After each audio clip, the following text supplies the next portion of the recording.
Hello दोस्तों, story Aditya YT में आपका स्वागत है। Devil's little princess part 16 chapter 151 तुम्हें खाना है। सीरत का ये बात सुन अक्ष सीरत के होंठ में अपने होंठ को रख कहता है, जान कुछ प्रॉब्लम में हम लोग कुछ नहीं कर सकते हैं। वैसे मुझे ये बहुत अच्छे से पता है, पलक मोक्ष को खुद से भी ज्यादा प्यार करती है और अब मोक्ष भी उससे वैसा ही प्यार करके लगा है। ये लोग चाह कर भी एक दूसरे से कभी अलग नहीं होंगे। ये बात सुन सीरत बस अक्ष के बाहों में जा समा जाती है और अपने मासूमियत से भरे आवाज में कहती है, एक गलत फैसला बहुत कुछ बर्बाद कर सकता है, बस दोनों जो भी फैसला ले वो सही हो। सीरत के बातों को सुन अक्ष उसके माथे को प्यार से सहलाते हुए कहता है, सही ही होगा सीरत, मुझे मोक्ष पर पूरा भरोसा है। अक्ष के बातों को सुन सीरत अपने होंठों पर मुस्कान ले आती है और बस अक्ष के बाहों में ही समाये रहती है। धीरे धीरे वक्त बीतने लगता है। रात का वक्त हो चुका था। रायचंद मैंशन में सभी रात के खाने के लिए एक साथ बैठे हुए थे। सर्वेंट ने सभी के लिए डिनर सर्वे कर दिया तो सब साथ डिनर करना शुरू कर दिए थे। खाते हुए ही अमानत सवाल करती है, भैया आप लोग किसी डीमन ग्रुप को जानते हैं? अमानत का ये सवाल सुन अक्ष मोक्ष नकुल तीनों के चेहरे का रंग उड़ गया। तीनों एक दूसरे को देखने लगे। तभी धीर कहता है, ये ग्रुप तो शायद मैंने सुना है। इतना कहने के बाद धीर के चेहरे का रंग उड़ जाता है और वो अमानत की तरफ हैरानी से देख कहती है, ये तो एक माफिया ग्रुप में शायद तू इस ग्रुप के बारे में क्यों पूछ रही है और तुझे कैसे पता चल इस ग्रुप के बारे में? अपने धीर भाई के रिएक्शन को देख अमानत जय का कहा बात याद करने लगती। अपने पांचों भाई से पूछना, डीमन ग्रुप जो एक माफिया ग्रुप है उसे हैंडल कौन करता है और तुम्हें पता ही है माफिया क्या करते हैं? जय के बातों को याद करने के बाद अपने धीर भाई जिसके बातों से ही पता चल रहा था धीर को बस यही पता है वो एक माफिया ग्रुप है और कुछ नहीं। तभी अमानत मुस्कुराते हुए कहती है, कुछ नहीं, बस मुझे पता चला था इस ग्रुप का माफिया बहुत खतरनाक है और बहुत सारे इनलीगल वर्क करते हैं, साथ ही किसी का जान लेने से भी नहीं कतराते हैं। ऐसे लोगों को तो मर जाना चाहिए, लेकिन नहीं, लोग माफिया के नाम से ही डरते हैं। मेरा दिल करता है मैं बुरा करने वालों का जान ले लूं। अमानत के बातों को सुन नकुल खड़ा हो कहता है, अम्मू दिन के वक्त बकवास करना जरूरी है क्या? तुम्हारा इतना कहने के बाद नकुल खाना आधा छोड़ जाने लगा। तभी अम्मू मासूमियत से कहती है, मैंने कब बकवास किया है? तभी अक्ष अमानत से कहता है, अम्मू तू जानती है ना उसे खाते वक्त ये सब बातें पसंद नहीं है। ये सुन अमानत ने बस अपने चेहरे को झुका ली, फिर अपने उदासी से भरे आवाज में कहती है, सॉरी भैया मुझे नहीं पता था, नकुल भाई गुस्सा हो जाएंगे। ये सुन अक्ष प्यार से कहता है, कोई बात नहीं बेटा। तभी अमानत झट से कहती है, मैं नकुल भैया को सॉरी बोल कर आती हूँ। तभी रूहानी कहती है, अम्मू तू तो जानती है नकुल का गुस्सा, मैं उससे बात करके आती हूँ। ये सुन अमानत जो उठने ही वाली थी वो फिर बैठ जाती है और अपना डिनर करने लगती है। वही रूहानी भी अपना डिनर आधा ही कर उठ जाती है और अलग से एक प्लेट लगा कहती है, मैं नकुल के साथ खा लूंगी। इतना कहने के बाद वो खाना ले जाने लगती है। वही अक्ष मोक्ष दोनों भी रोकता नहीं है, क्योंकि दोनों को अच्छे से पता था इस बात पर रूहानी ही उसे समझा सकती है और किसी को नकुल के बातों से भी पता न चले कि ये ग्रुप उनका ही है। रूहानी नकुल के रूम के अंदर जाने के बाद उसके पास बैठ कहती है, तुम ऐसे गुस्सा करोगे तो जो राज अब तक किसी को पता नहीं चला है वो जरूर पता चल जाएगा। क्या तुम चाहते हो ये बात अम्मू पलक जानवी धीर चारों को पता चले? इतना कहने के बाद खाने के प्लेट को साइड में रख कहती है, नकुल तुमने अक्ष भैया मोक्ष भाई इवान ने बहुत मेहनत किया है इस परिवार को सेफ रखने के लिए। अब अपने किसी भी गलती के कारण इस परिवार को मुसीबत में पड़ने मत दो। रूहानी के बातों को सुन नकुल उसे अपने बाहों में भर कहता है, जान मुझे पता है, पर जैसे अम्मू कह रही थी मुझे बहुत गुस्सा आ रहा था। किसने उसे ये बताया है कि हमारा ग्रुप ये सब करता है? अगर कल को उसे ये पता चल जाता है ये हमारा ग्रुप है तो वो हम लोग से नफरत करेगी बिना ये जाने हमने ऐसा क्यों किया है, और वो वैसा ग्रुप नहीं है जैसा वो समझ रही है। ये सुन रूहानी उसके सीने पर अपने होंठ को रख प्यार से सहलाते हुए कहती है, मुझे पता है नकुल, मैं हमेशा से यही रही हूँ और मुझे बहुत अच्छे से पता है तुम लोगों ने भले कानून के दायरे में रहकर कुछ नहीं किया हो, पर तुम लोगों ने आज कोई गुनाह नहीं किया है बल्कि गुनाह को कम किया है। रूहानी नकुल को बहुत प्यार से समझा रही थी। तभी रूम का दरवाजा नॉक होता है तो रूहानी नकुल से दूर हो दरवाजा खोलने के लिए उठने वाली होती है। तभी नकुल उसके होंठ को पकड़ कहता है, रूहानी तुम मेरी एंजल हो, तुम्हारे पास रहने से मुझे सुकून मिलता है, कभी मुझसे दूर मत जाना किसी भी वजह से नहीं। रूहानी नकुल की तरफ देख अपने मीठे आवाज में प्यार से कहती है, जब तक ये सांसें चलेगी तब तक मुझ पर सिर्फ तुम्हारा हक होगा। ये सुन नकुल के होंठों पर मुस्कान छा जाता है, साथ ही राहत भी। तभी एक बार फिर दरवाजा नॉक होता है तो नकुल उसका होंठ छोड़ कहता है, जाओ जाकर दरवाजा खोलो। ये सुन रूहानी जा दरवाजा खोल देती है। सामने मोक्ष खड़ा था। वो चिढ़ाने वाले मुस्कान के साथ कहता है, तुम उससे मना रही थी या मैं तुम दोनों का स्पेशल मोमेंट खराब कर दिया हूँ? मोक्ष के सवाल कर रूहानी का चेहरा उसके लाल ड्रेस की तरह लाल हो चुका था और वो अपने शर्म से भरे मुस्कान के साथ कहती है, बस मना रही थी। इतना कहने के बाद वो वहां से शर्माते हुए भाग जाती है। वही उसे शर्माते हुए भागता देख मोक्ष भी बस मुस्कुरा दिया। फिर रूम के अंदर जा नकुल के पास जा बैठ जाता है और सवाल करता है, ठीक हो ना अब? नकुल ने अपने चेहरे को हाँ में हिला दिया तो मोक्ष उसके कंधे पर अपना होंठ रख कहता है, अम्मू को कुछ नहीं पता है और बाहर से सुना हुआ बात पर ही सब भरोसा करता है, तो फिर अम्मू के बातों पर गुस्सा क्यों होना? जो वो सुनेगी वो वही रिएक्ट करेगी ना। ये सुन नकुल गहरी सांस भरते हुए कहता है, हाँ मोक्ष, बस मुझे डर लगता है कहीं कुछ बुरा ना हो जाए। ये सुन मोक्ष अपने होंठ को उसके कंधे से हटा कहता है, कुछ बुरा नहीं होगा, अब तक सब ठीक चलते आया है तो आगे भी ठीक ही चलते आएगा। पता नहीं क्यों पर मोक्ष को आज अचानक से अमानत किए गए सवाल से ये डर उसके मन में बैठ गया था। वहीं दूसरी तरफ सेठी मैंशन में सभी डिनर कर रहे थे पर वहां अयान और कुहू मौजूद नहीं थे, तो आर्यन अपना खाना खाते हुए ही कहता है, ये लड़का उसके लिए पूरा पागल हो गया है। सीरत तो फिर भी बहुत अच्छी थी पर ये। इतना कहने के बाद वो बस गहरी सांस भर लेता है। वही रूम में अयान अपने लैपटॉप में कुछ काम कर रहा था। तभी कुहू वहां आ उससे कहती है, आपको खाना नहीं खाना है क्या? कुहू के सवाल को सुन अपने लैपटॉप से नजर हटा कुहू को देखते हुए कहता है, मैं तो तुम्हें खाने वाला हूं आज, तो फिर खाना क्यों खाना? अयान के बातों को सुन कुहू का चेहरा टमाटर की तरह लाल हो चुका था। वो अपने लाल चेहरे के साथ अयान को शर्माते हुए देखी, फिर अपने नजरों को झुका लेती है। तभी अयान उसके रिएक्शन को देख खड़ा हो उसके करीब जा उसके कमर पर अपने होंठ को रख उसे अपने करीब कर कहता है, शर्माते हुए तुम और भी ज्यादा सेक्सी लगती हो। ये सुन कुहू के होंठों पर बस शर्माते हुए मुस्कुराने लगती है। तभी अयान उसके चेहरे को उठा उसके होंठों को प्यार से चूमने लगता है। कुछ देर तक प्यार से चूमने के बाद वो उसे अपने गोद में उठा उसे बेड पर जा ले जा उसे बेड पर रख कहता है, मुझे पता है मुझे भूख हो या ना हो तुम्हारे पेट में चूहा कूद रहा होगा, वो मर जाए इससे पहले ही मैं तुम्हारे चूहा के लिए खाना ले आता हूँ। ये सुन कुहू बस अपने दांत को दिखा देती है तो अयान उसके सिर पर अपने होंठ को फेर देता है, फिर खाना लेने चला जाता है। कुछ ही वक्त में जब वो नीचे पहुंच खाना का प्लेट लगाने लगा तो पूरे परिवार का खाना खत्म हो चुका था। तो अयान को ऐसा कहता देख आर्यन कहता है, तुम्हें वो लड़की थप्पड़ मारी है और तुम उसके लिए खाना लेकर जा रहे हो? इतना कहने के बाद खड़ा हो वो आगे कहता है, मुझे तो कभी कभी लगता है तुम मेरे बेटे ही नहीं हो। आर्यन के इस बात को सुन खाना प्लेट में डालते हुए ही कहता है, अच्छा होता अगर मैं आपका बेटा ही नहीं होता तो। प्रिया डैड। अपने बेटे का बात सुन आर्यन का चेहरा सख्त हो जाता है। वही जय खड़ा हो कहता है, भाई यही खा लीजिए ना खाना, मुझे आपसे बहुत सारा बात करना है।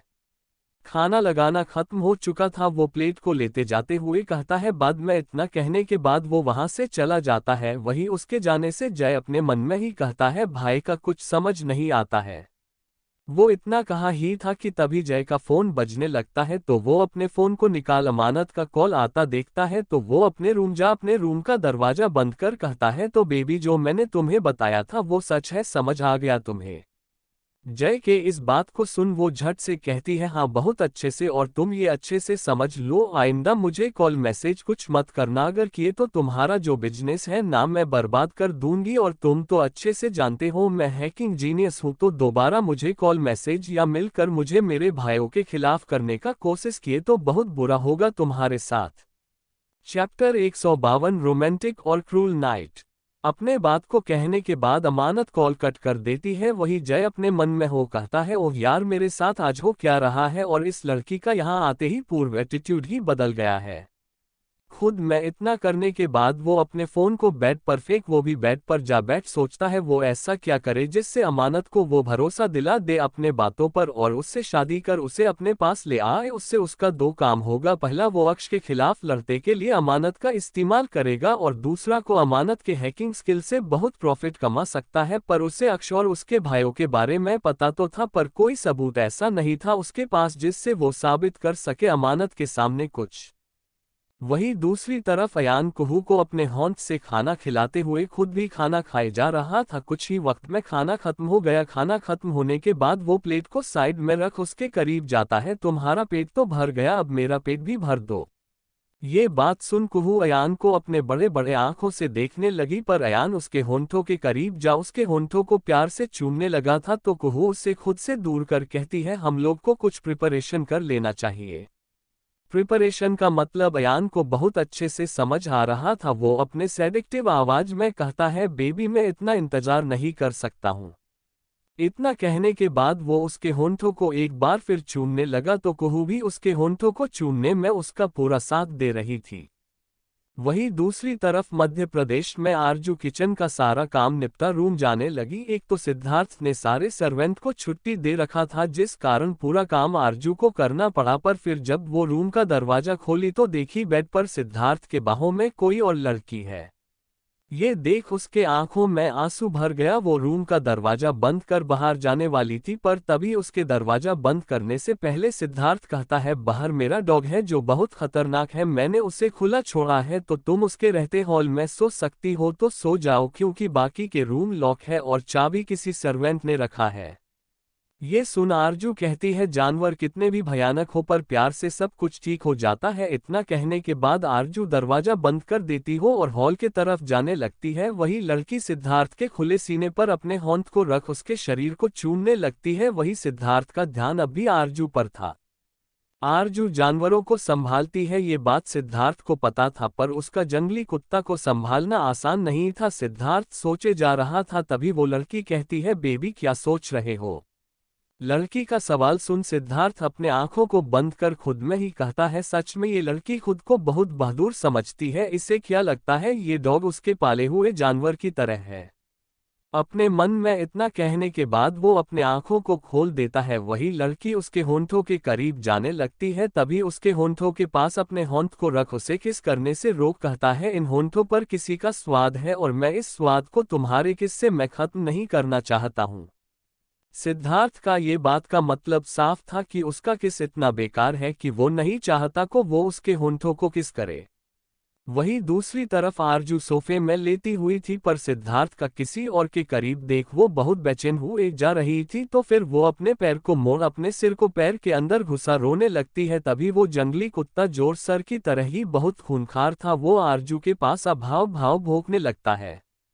जब सिद्धार्थ कुत्ता का भूखे का आवाज सुनता है तो उस लड़की को खुद से दूर कर अपने आधे खुले ट्राउसर को पूरा पहन वो बाहर जाने लगता है। वही आरजू उस कुत्ते की तरफ देखती है तो वो कुत्ता आरजू को देखते ही शांत हो जाता है। तभी आरजू अपनी आंखों से आंसू पोंछ उसके पास जा कहती है बहुत दर्द हो रहा है, अगर तुम मुझे काटना चाहते हो तो काट लो। वही सिद्धार्थ बाहर आ जाता है, उसके पीछे वो लड़की भी। तभी आरजू को उस कुत्ते के पास देख सिद्धार्थ अपने तेज कदमों के साथ घबराए हुए आरजू के पास जाने लगता है। तभी देखता है कुत्ता आरजू के पास जा उसे चांट रहा है। वही सिद्धार्थ जब उसके पास जाता है तो वो सिद्धार्थ पर भूलने लगता है। ये देख सिद्धार्थ हैरान रहता है पर फिर वो अपने हैरानी से बाहर आ कुत्ते को शांत करने का कोशिश करता है पर तभी वो कुत्ता उस पर हमला करने को होता है। तभी आरजू कहती है नहीं। ये सुनते ही डोगी रुक जाता है और आरजू की तरफ देखने लगता है तो आरजू उसे अपने पास अपने होंठ के इशारे से बुलाती है तो कुत्ता उसके पास चला जाता है। तभी आरजू उसके सिर को प्यार से सहलाते हुए कहती है तुम्हें देखकर मुझे मेरा डोगी याद आ गया जो अक्ष भैया ने मुझे दिया था, पर मुझे नहीं पता वो अब कहाँ है। वही सिद्धार्थ ये नज़ारा देख हैरान था, ये कुत्ता किसी से नहीं संभलता और ये इतने आसानी से संभाल रही थी। तभी सिद्धार्थ अपने मन में ही कहता है इंसान हो या जानवर वाश करना बहुत अच्छे से जानती है। सिद्धार्थ अपने मन में ये कह रहा था वही वो लड़की सिद्धार्थ के पास आ उसके होंठ को पकड़ कहती है बेबी हम लोग चले और जो कर रहे थे उससे कंटिन्यू करें। लड़की के बात को सुन सिद्धार्थ को उस लड़की पर गुस्सा आ रहा था, साथ ही खुद पर भी कि क्यों वो ये मुसीबत को लेकर आया। वो गुस्से में लड़की के तरफ देख कहता है, तुम रूम में जाओ, मैं थोड़े देर में आता हूँ। ये सुन लड़की सिद्धार्थ का होंठ पकड़ चली जाती है। वही उसके जाने के बाद वो आरजू को देख कहता है, चलो मेरे साथ। सिद्धार्थ के इस बात को सुन आरजू सवाल करती है, कहाँ? सवाल सुन सिद्धार्थ का मन कर रहा था कि वो आरजू को उठाकर अपने पास ले जाए, पर उसका वो डोगी आज उसके जान का प्यासा था। ये देख वो अपने गुस्से को शांत कर कहता है, तुम्हारा फर्ज में मेरे साथ रात बिताना ना हो डोगी के साथ। सिद्धार्थ के बातों पर आरजू कुछ रिएक्ट करती इससे पहले ही डोगी उस पर भौंकने लगा, तो सिद्धार्थ आरजू को कठोरता से देख कहता है, मत चलो, बाद में खुद पछताओगी। इतना कहने के बाद वो अपने रूम जाने लगा, तो आरजू उसका धमकी का सोचते हुए खड़ी हो डोगी से कहती है, तुम सो जाओ, मुझे जाना होगा, पर मैं सुबह तुमसे मिलूंगी, ओके? आरजू के ये कहने से कुत्ता का चेहरा निराशा से भर गया था। तभी आरजू जो अपने बचपन वाले डॉग के साथ करती थी वही करने लगी, तो वो डोगी खुश हो गया था। तो फिर वो रूम जाने के लिए डोगी को बाय बोल दी, फिर खड़ी हो अपने कदम बढ़ाई थी। तभी डोगी उसके कपड़े हो अपने मुंह में पकड़ लिया, तो आरजू को बचपन का किस्सा याद आने लगा। तभी अब पीछे मुड़ कुत्ते के तरफ देख कहती है, क्या तुम वही हो? वो इतना कही ही थी कि तभी उससे रूम से सामान टूटने का आवाज आता है, तो अपने कपड़े को छुड़ा भागते हुए अपने रूम के पास जा दरवाजा खोल अंदर जाती है, तो देखती है सिद्धार्थ रूम का पूरा सामान तोड़ पूरा रूम कचरा कर चुका था। सिद्धार्थ आरजू को आता देख एक रूम का चाबी उस लड़की के तरफ फेल कहता है, उसे उठाओ और इस रूम से 2 रूम छोड़ जाओ। ये सुन लड़की झट से चाबी ले रूम से बाहर चली गई, तो सिद्धार्थ अपने कठोर आवाज में कहता है, अंदर आओ और दरवाजा बंद करो। ये सुन आरजू वैसा ही करती है, फिर सिद्धार्थ के पास जाती है। तभी सिद्धार्थ उसके बाजू को कसके पकड़ अपने करीब कर कहता है, बहुत अच्छे से वाश कर लेती हो तुम, पर याद रखना अगर तुम मेरे किसी बात को ना सुनने की हिम्मत की तो मेरे पास गन है, ये बात तो तुम्हें पता ही है। तो फिर अभी अभी जो उस कुत्ते के लिए प्यार जगा है ना, मैं उस कुत्ते को मारकर खत्म कर दूंगा। सिद्धार्थ के बातों को सुन आरजू हैरान थी। वो उसे खुद से दूर करने का कोशिश करके हुए कहती है, तुम इंसान हो या राक्षस? आरजू के बातों को सुन सिद्धार्थ उसके करीब जा कहता है, राक्षस? इतना कहने के बाद उसके होंठ को पकड़ वो उसे बेड पर ले जा बिस्तर पर धकेल कहता है, और अब तुम इस राक्षस का हैवानियत देखोगी। इतना कहने के बाद वो उसके करीब जाने लगता है। तभी आरजू कहती है, उस लड़की से मन नहीं भरा तुम्हारा? जो इससे आगे वो कुछ और कहती इससे पहले ही सिद्धार्थ उसके होंठों पर अपने होंठ को रख कहता है, एक से मन नहीं भरता है मेरा डार्लिंग। इतना कहने के बाद वो उसके होंठों से अपने होंठ को हटा उसके होंठों के करीब जा उसी होंठों को पैशनेटली चूमने लगता है। चूमते हुए ही उसके जिस्म से उसके कपड़े को निकालने लगता है। आरजू बहुत कोशिश करती है सिद्धार्थ को रोकने का, पर सिद्धार्थ खुद को हमेशा रोक लेता था, पर आज वो खुद को ना रोक उसके जिस्म से कपड़े निकालकर उसके पूरे जिस्म को चूमते हुए अपने चूमने का निशान बनाने लगा। जब सिद्धार्थ उसके जिस्म में निशान बना रहा था तो आरजू को अपने शरीर में बेहद दर्द महसूस हो रहा था, पर उसका शरीर सिद्धार्थ के क्रूरता के कारण कमजोर पड़ चुका था। आरजू के पूरे शरीर पर अपने चूमने का निशान बनाने के बाद आरजू के कान के करीब जा कहता है, डोंट वरी, इसके आगे कुछ नहीं करूंगा क्योंकि तुम इस लायक ही नहीं हो। ये सुन आरजू के आंखों में थमे आंसू बाहर निकल जाता है। फिर सिद्धार्थ उससे दूर हो कहता है, और हाँ ये निशान देख याद रखना कि मैं तुम्हें कितनी गिरी हुई लड़की समझता कि आधे में हो खुद को रोक दिया। इतना कहने के बाद वो खड़ा हो रूम से बाहर जाते हुए कहता है, मैं अपनी जान के पास जा रहा हूं, और अगर इस हालत में तुम अपने डोगी के पास जा सकती हो तो जाओ। चैप्टर 153 सिद्धार्थ का प्रिटेंड करना। इतना कहने के बाद वो रूम से बाहर निकल जाता है। वहीं दूसरी तरफ कुहू की सिसकियां पूरे रूम में गूंज रही थी, तो अयान उसके होंठों पर अपने होंठ को रख अपने अट्रैक्टिव आवाज में कहता है, तुम्हारी सिसकियां मुझे मदहोश कर रही है कुहू, अगर ऐसे ही सिसकियां लेती रही तो मैं पूरी रात खुद को रोक नहीं पाऊंगा तुम्हें प्यार करने से। इतना कहना के बाद वो उसके होंठों को प्यार से चूमते हुए उससे प्यार देने लगा। धीरे धीरे ये रात बीतने लगा था, सुबह का वक्त हो गया। कुहू का नींद खुला तो वो देखी अब भी वो अयान के बाहों में ही है। ऐसा कम ही होता था जब अयान सुबह होने के बाद भी उसके करीब ही रहता हो। वो अपने आंखों को खोल मुस्कुराते हुए अयान के चेहरे को देखते हुए अपने उंगली को उसके चेहरे के पास ले गई, पर उसे ना छूते हुए अपने धीमे आवाज में कहती है, आप सोते हुए और भी सुंदर लगते हो। इतना कहने के बाद वो उससे दूर हो जाने को थी, तभी अयान उसके होंठ को पकड़ अपने बाहों में खींच कहता है, ओह मैं तुम्हें सोते हुए हैंडसम नहीं सुंदर लगता हूँ। अयान के बातों को सुन कुहू का चेहरा लाल हो गया और वो अपने नजरों को झुकाए हुए कहती है, आप जागे हुए थे और मेरी बातें सुन रहे थे। कुहू के इस बात को सुन अपने बाहों में खींच उसे अपने बाहों में भर कहता है, क्यों नहीं सुन सकता हूँ क्या। अयान के सवाल पर कुहू उसके आंखों में देखते हुए कहती है, आपका हक है, आप सब कुछ सुन सकते हैं।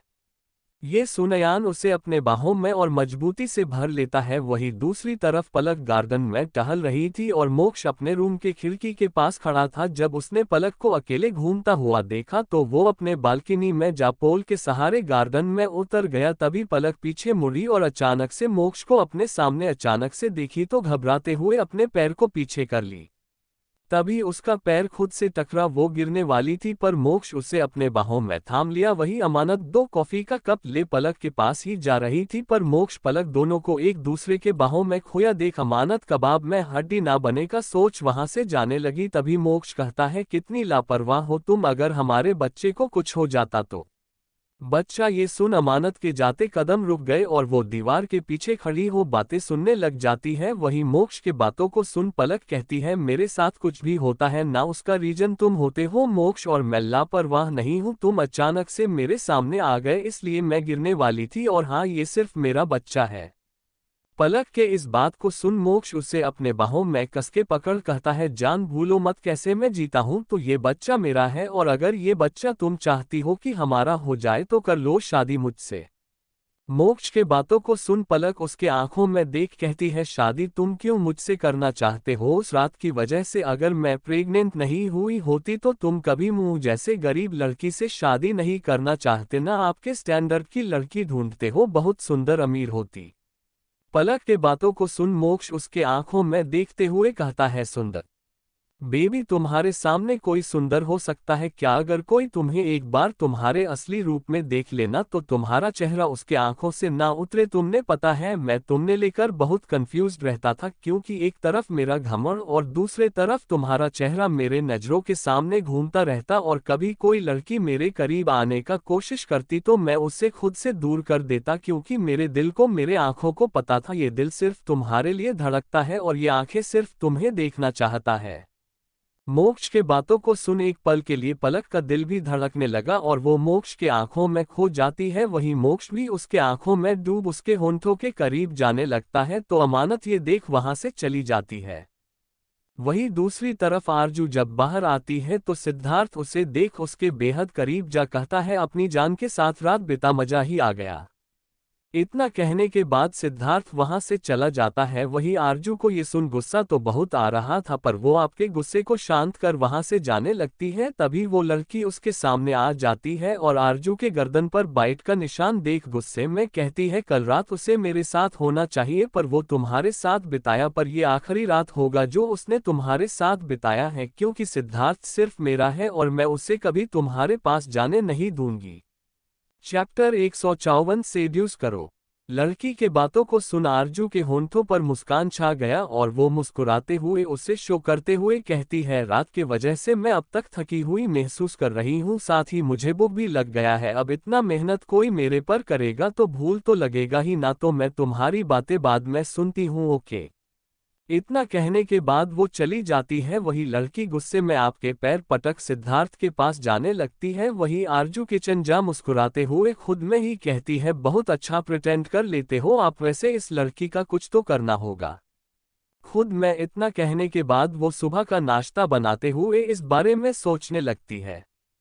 वही वो लड़की सिद्धार्थ के रूम के अंदर गई तो सिद्धार्थ उसे आता देख कहता है, श्रेया जब तक मैं ना बुलाऊं तुम्हें मेरे रूम में आने का जरूरत नहीं है, गेट आउट। ये सुन श्रेया को बहुत गुस्सा आता है पर वो कुछ कर नहीं सकती थी तो वो रूम से बाहर निकल जाती है और अपने मन में ही कहती है, उस आरजू के कारण आज मुझसे सिद्धार्थ इतने रुड तरीके से बात कर रहा है, मैं उसका जीना हराम कर दूंगी।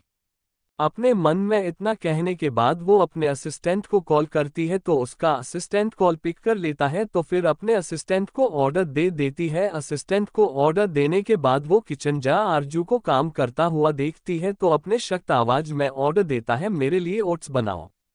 इतना कहने के बाद वो बाहर चली जाती है तो आरजू उसके तरह एक्टिंग करते हुए कहती है, मेरे लिए ओट्स बनाओ महारानी विक्टोरिया।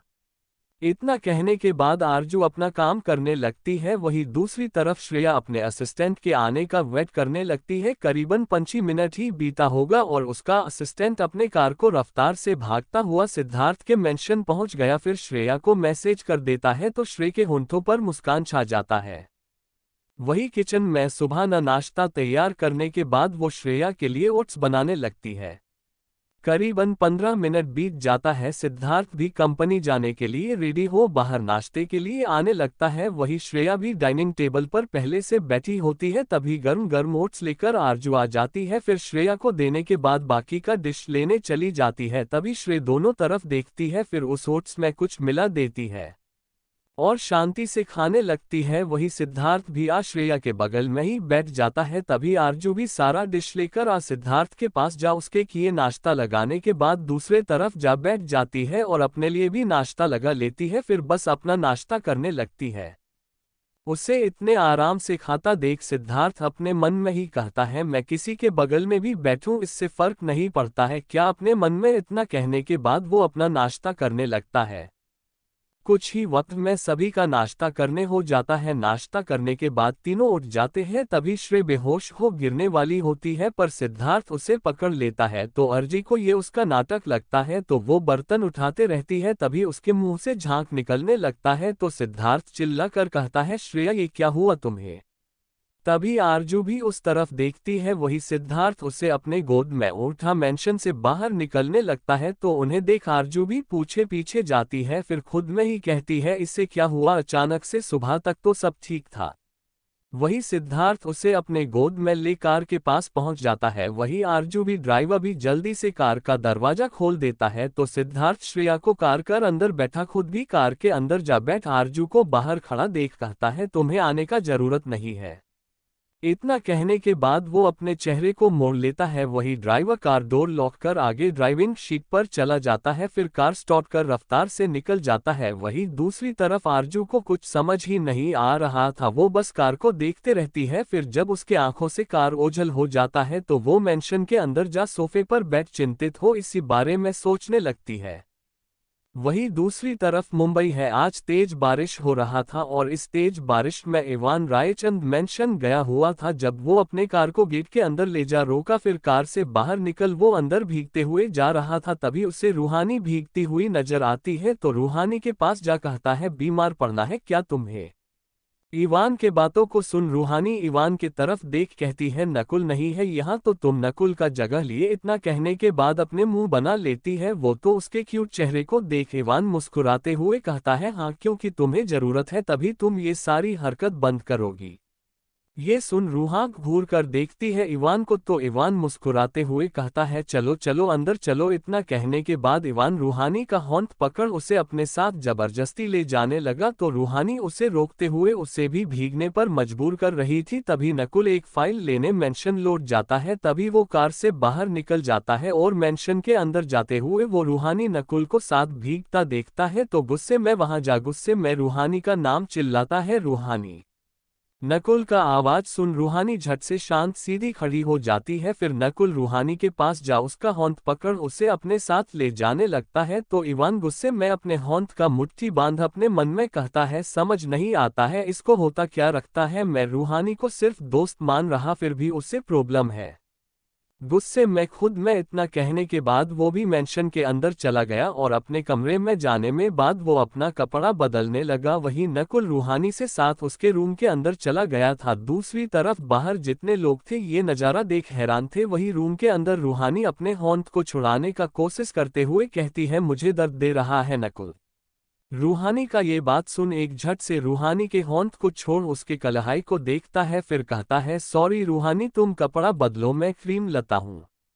इतना कहने के बाद वो जाने वाला था तभी रूहानी कहती है, नकुल जब इवान ने क्लियर कर दिया है वो अपने प्यार को खत्म कर सिर्फ दोस्त मानता है तो तुम ऐसा क्यों करते हो। रूहानी के सवाल को सुन नकुल बिना रूहानी के तरफ देख कहता है, पता नहीं क्यों करता हूँ, मुझे बस इतना पता है तुम मेरी हो और मेरी ही रहोगी। मैं तुम्हें कभी किसी और के करीब जाता नहीं देख सकता हूँ।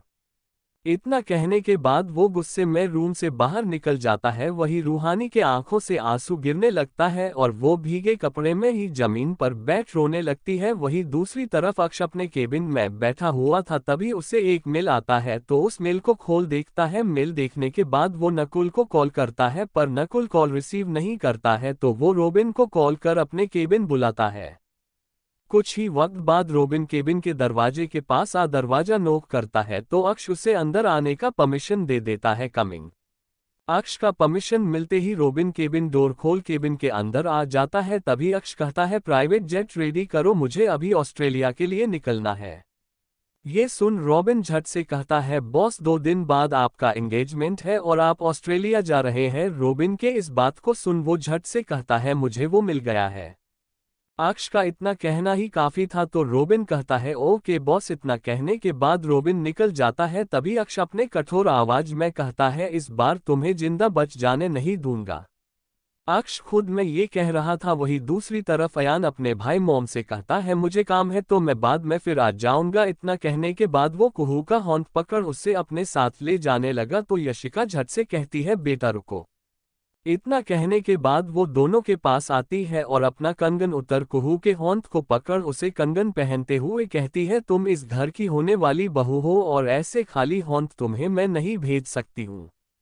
इस घर में बस यशिका थी जो उसे अपनाई थी। यशिका के कंगन पहनने के बाद वो फिर यशिका के पैर छू लेती है तो यशिका उसे मुस्कुराते हुए आशीर्वाद दे देती है। फिर अयान कहता है अब चले। ये सुन कुहू झट से कह देती है हाँ। फिर दोनों मेंशन से निकल जाते हैं। दोनों के जाने के बाद आर्यन अपनी वाइफ को गुस्से में कठोरता से देख कहता है बहुत प्यार लूटा रही हो अपने बेटे के चुनी गई लड़की पर। इतना कहने ने बाद वो निकल जाता है कंपनी जाने के लिए, पर यशिका आर्यन ने बातों को इग्नोर कर देती है। वही जय अपनी माँ का हाथ पकड़ उसे सोफे के पास ले जा बैठा कहता है मम्मा आखिर आप ऐसा क्यों कर रही है, देखो ना उस लड़की के कारण भाई कितना बदल गए हैं। जय के बातों को सुन यशिका कहती है बदलाव अच्छे के लिए हो तो बुरा क्या है। जय को भी लग रहा था अपनी मम्मा को समझना उसके लिए टाइम वेस्ट है तो वो खड़ा हो कहता है ओके मम्मा। अपनी माँ से इतना कहने के बाद वो भी निकल जाता है और अपने कार में जा बैठ कार स्टार्ट कर कार चलाते हुए सोचने लगता है आखिर वो ऐसा क्या करे जिससे अमानत के दिल से उसके भाई का प्यार निकाल वो उसे अपना बना उसका अच्छे से इस्तेमाल कर सके। ये सोचते सोचते एक होटल आ जाता है और अपने कार के बाहर निकल उस होटल के अंदर जाने के बाद रिसेप्शनिस्ट के पास जा अपना चेकिंग करता है। फिर चाबी ले रूम नंबर 201 में चला जाता है। रूम के अंदर जाने के बाद बेड पर बैठ जाता है। तभी एक लड़की बाथरूम से बाहर निकल जय के पास आ कहती है क्या हुआ जय अभी तुम यहाँ आए हो। लड़की के सवाल को सुन उसके होंठ को पकड़ अपने बाहों में खींच कहता है डार्लिंग बस तुम्हारा याद आ गया। चैप्टर 155 शक होना।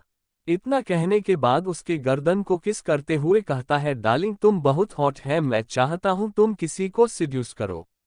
लड़कों को अच्छे से पता था यहाँ अभी वो उससे मिलने आया है तो जरूर कोई काम होगा, तो फिर वो एक गहरी सांस भरते हुए कहती है किसे सेड्यूस करना है।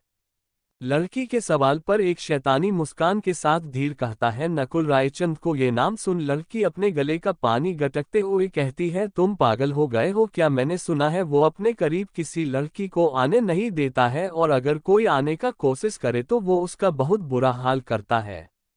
लड़की के बातों को सुन जय अपने सख्त आवाज में कहता है स्वीट हार्ट तुम्हें करना होगा, नहीं तो भूल जाओ आगे से तुम्हारा और मेरा कोई कांटेक्ट रहेगा। ये सुन लड़की हिचकिचा कर कहती है ओके जय, पर तुम मुझसे प्रॉमिस करो तुम मुझे शादी करोगे। लड़कों के इस बात को सुन अपने कठोर आवाज में जय कहता है सनाया मैं शादी जैसे रिश्ते में फंसना नहीं चाहता हूं तो प्लीज मुझसे ये शादी वादी का बात बोल ओल्ड फैशनेबल गर्ल्स की तरह मत करो। जय के बातों को सुन सनाया ने कुछ नहीं कहा आगे। वही दूसरी तरफ रायचंद मेंशन में सीरत सभी के साथ बैठी थी। तभी रोबिन आया तो रोबिन को देख सीरत और बाकी सभी रोबिन के तरफ देखते हैं। सीरत जब भी रोबिन को देखती थी तब उसे एक अलग सा अटैचमेंट फील होता था। वो मुस्कुराते हुए खड़ी हो जाती है और रोबिन के पास जाती है। तभी रोबिन कहता है बेटा बॉस का कपड़ा पैक कर दो, उन्हें ऑस्ट्रेलिया निकलना है आज। ये सुन सीरत के चेहरे पर उदासी साथ ही बाकी के लोग हैरान हो जाते हैं। तभी रूहानी सवाल करती है अंकल पर 2 दिन बाद तो सीरत और भैया का रूहानी इतना कही ही थी कि रोबिन उसके बात को अधूरे में ही काटते हुए कहता है, रूहानी बॉस को कुछ काम है पर एंगेजमेंट से पहले वो आ जाएंगे। ये सुन पता नहीं सीरत का दिल बहुत घबरा रहा था। वो अपने आप को शांत करने का कोशिश करते हुए कहती है, मैं अक्ष के कपड़े पैक कर ले आती हूँ। इतना कहने के बाद वो जाने लगती है अपने रूम। वही सीरत के कुछ दूरी जाने के बाद जानवी कहती है, भाभी सेड हो गई होगी ना। तभी अमानत कहती है, हम लोग को कुछ करना चाहिए जिससे भाभी खुश हो जाए। तभी जानवी झट से कहती है, हाँ पर हम लोग करे तो करे क्या। जानवी के इस सवाल पर सभी बैठ सोचने लगे। तभी रोबिन कहता है, तुम लोगों ने एंगेजमेंट का शॉपिंग नहीं किया है तो तुम सब शॉपिंग करने चली जाओ, साथ ही कहीं घूम भी आना। ये सुन सभी को ये आइडिया अच्छा लगा। तभी इवान का मूड ठीक हुआ तो वो अपने रूम से बाहर निकल हॉल में आया तो रोबिन का ये बात सुन रूहानी के तरफ देखा, फिर कहता है, अब भी बारिश बंद नहीं हुआ है, ऐसे में शॉपिंग पर जाना सही नहीं होगा। तभी नकुल आ कहता है, तुम सबको शॉपिंग पर जाना है तो मैं ले चलता हूँ, वैसे भी बारिश ही तो हो रहा है। सिर्फ रूहानी कभी कभार दोनों से परेशान रहती थी। वही रूहानी को छोड़ सभी खड़ी हो गई तैयार होने के लिए। पलक को छोड़कर वो झट से कहती है, आप सब जाओ, मुझे शॉपिंग करना पसंद नहीं है।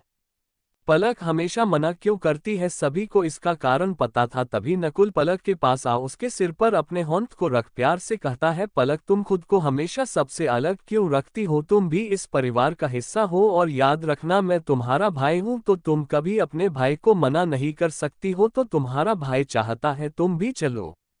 नकुल के बातों को सुन पलक के होंठों पर मुस्कान छा जाता है। वही मोक्ष जो ऊपर खड़ा हो सब कुछ देख रहा था, वो अपने मन में ही कहता है, मुझे पता है पलक, ये एहसास कि तुम हमेशा इस फैमिली की सदस्य नहीं बल्कि बदन हो, ये एहसास मैं ही दिलाता आया हूँ। इसलिए तुम कभी भी इस परिवार को अपना मानने के बाद भी किसी चीज में इन्वॉल्व नहीं हो पाती हो।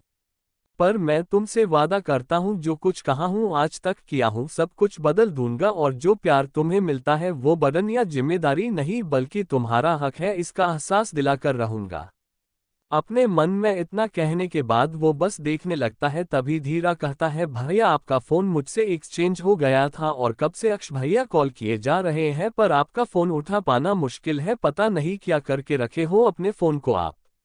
धीर के चिड़े बातों को सुन नकुल उसके पास आता है और उसके होंठ से फोन ले अक्ष को कॉल कर देता है। अक्ष भी अपने केबिन में बैठा था। जब उसका फोन बजा है तो वो अपना फोन उठा स्क्रीन पर नकुल का कॉल आता देखता है तो वो कॉल रिसीव कर लेता है। तो नकुल कुछ कहता इससे पहले अक्ष कहता है, नकुल मैं ऑस्ट्रेलिया जा रहा हूँ, जिसे हम लोग ढूंढ रहे थे वो मिल गया है।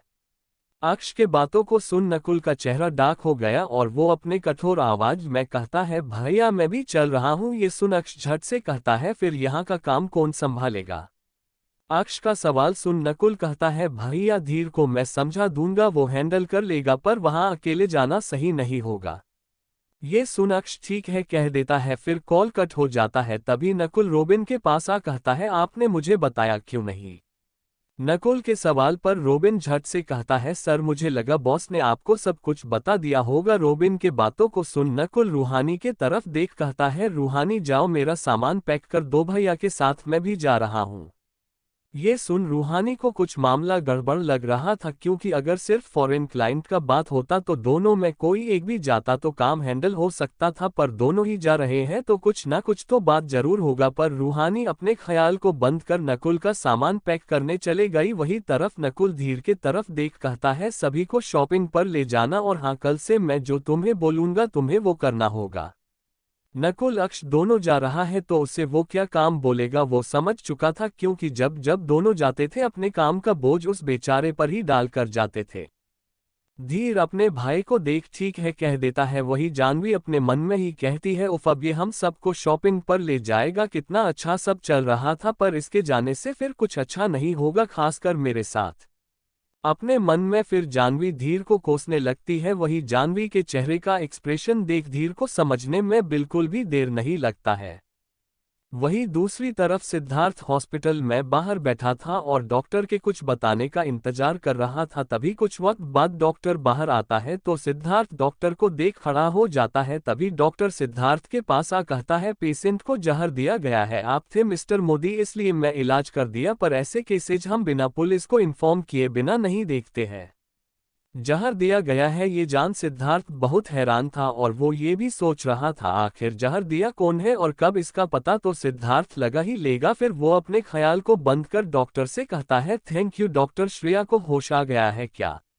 ये सवाल सुन डॉक्टर झट से कहता है, अभी होश तो नहीं आता है पर वो अभी खतरे से बाहर है। ये सुन सिद्धार्थ फिर सवाल करता है, कब तक उसे होश आ जाएगा? ये सवाल सुन डॉक्टर झट से कहता है, आधे एक घंटे में मिस्टर मोदी। ये सुन सिद्धार्थ ओके कहता है तो डॉक्टर फिर वहां से चला जाता है। वही सिद्धार्थ हॉस्पिटल रूम के अंदर चला जाता है और श्रेय के होश में आने का इंतजार करने लगता है। धीरे धीरे वक्त बीतने लगता है, आधा घंटा से ज्यादा हो चुका था। श्रेय को होश आ जाता है, तभी उसे होश आता देख सिद्धार्थ को थोड़ा सुकून मिलता है। फिर वो श्रेया के तरफ देख सवाल करता है, तुम ठीक हो? सिद्धार्थ के सवाल पर श्रेय कहती है, हाँ पर मेरा सिर अब भी घूम रहा है। इतना कहने के बाद वो फिर सवाल करती है, वैसे मुझे हुआ क्या था, मैं हॉस्पिटल में क्यों हूँ? श्रेया का सवाल सुन सिद्धार्थ कहता है, बस बेहोश हो गई थी तुम, ओके अब तुम ठीक हो तो मैं डिस्चार्ज पेपर रेडी कर आता हूँ।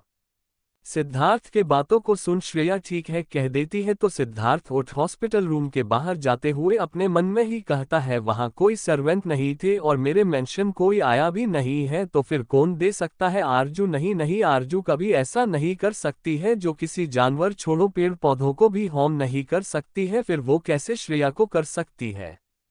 खुद में ये सब कहते हुए वो रिसेप्शनिस्ट के पास पहुंच श्रेया का डिस्चार्ज पेपर रेडी करने लगा पर तभी रिसेप्शनिस्ट कहती है, सर आप अभी पेशेंट को नहीं ले जा सकते हैं, अभी उनका कंडीशन बिल्कुल ठीक नहीं हुआ है।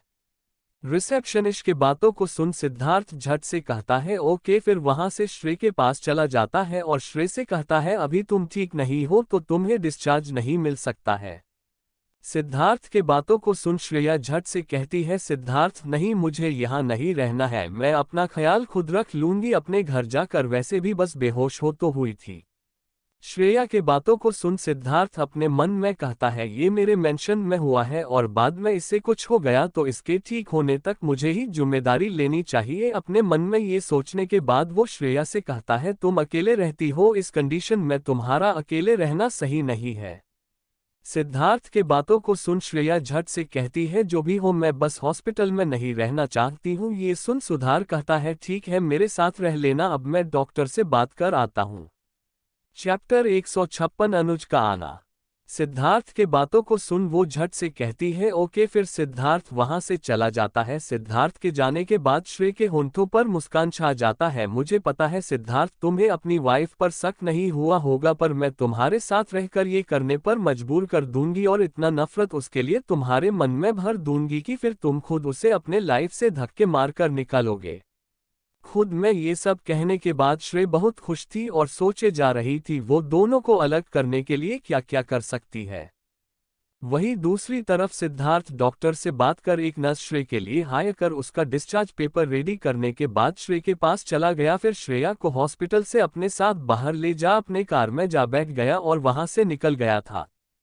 कुछ ही वक्त के बाद मेंशन आ जाता है। मेंशन के अंदर आ जैसे ही कार रुकता है, गार्ड कार का दरवाजा खोल देते हैं। कार का दरवाजा खोलते ही सिद्धार्थ कार से बाहर निकल श्रेया को भी हेल्प करता है कार से बाहर निकलने में, फिर अपने साथ उसे मेंशन के अंदर ले जाने लगता है। दोनों को आता देख आरजू उसके पास जा सवाल करती है, तुम अब ठीक हो? आरजू के सवाल पर श्रेया कहने ही वाली होती है तभी सिद्धार्थ कहता है, क्यों, ठीक नहीं होना चाहिए था क्या? सवाल के बदले सिद्धार्थ इतने अजीब तरीके से सवाल किया तो आरजू झट से कहती है, ऐसे क्यों बोल रहे हो आप? आरजू के इस सवाल को सुन सिद्धार्थ कोई जवाब न दे उसे अपने साथ अंदर लाने लगता है। वही सिद्धार्थ के इस बर्ताव से श्रेया बहुत खुश थी। वही दूसरी तरफ आरजू को कुछ समझ नहीं आ रहा था, वो अंदर आ जाती है। वही सिद्धार्थ श्रेया को रूम ले जा उसे सोने को कहने के बाद नस को उसका ख्याल रखने का कह जाने वाला होता है, तभी श्रेया उसके होंठ को पकड़ उसे रोकते हुए नस से कहती, प्लीज आप बाहर जाइए। ये सुन वो नर्स चली जाती है। वही उसके जाने एक्स बाद सिद्धार्थ अपने होंठ को छुड़ा कहता है, क्या है ये सब श्रेया? सिद्धार्थ का सवाल सुन श्रेया कहती है, सिद्धार्थ जब से तुमने उस लड़की से शादी किया मेरा छूना भी तुम्हें पसंद नहीं आता है, क्या तुम उस लड़की से प्यार करने लगे हो?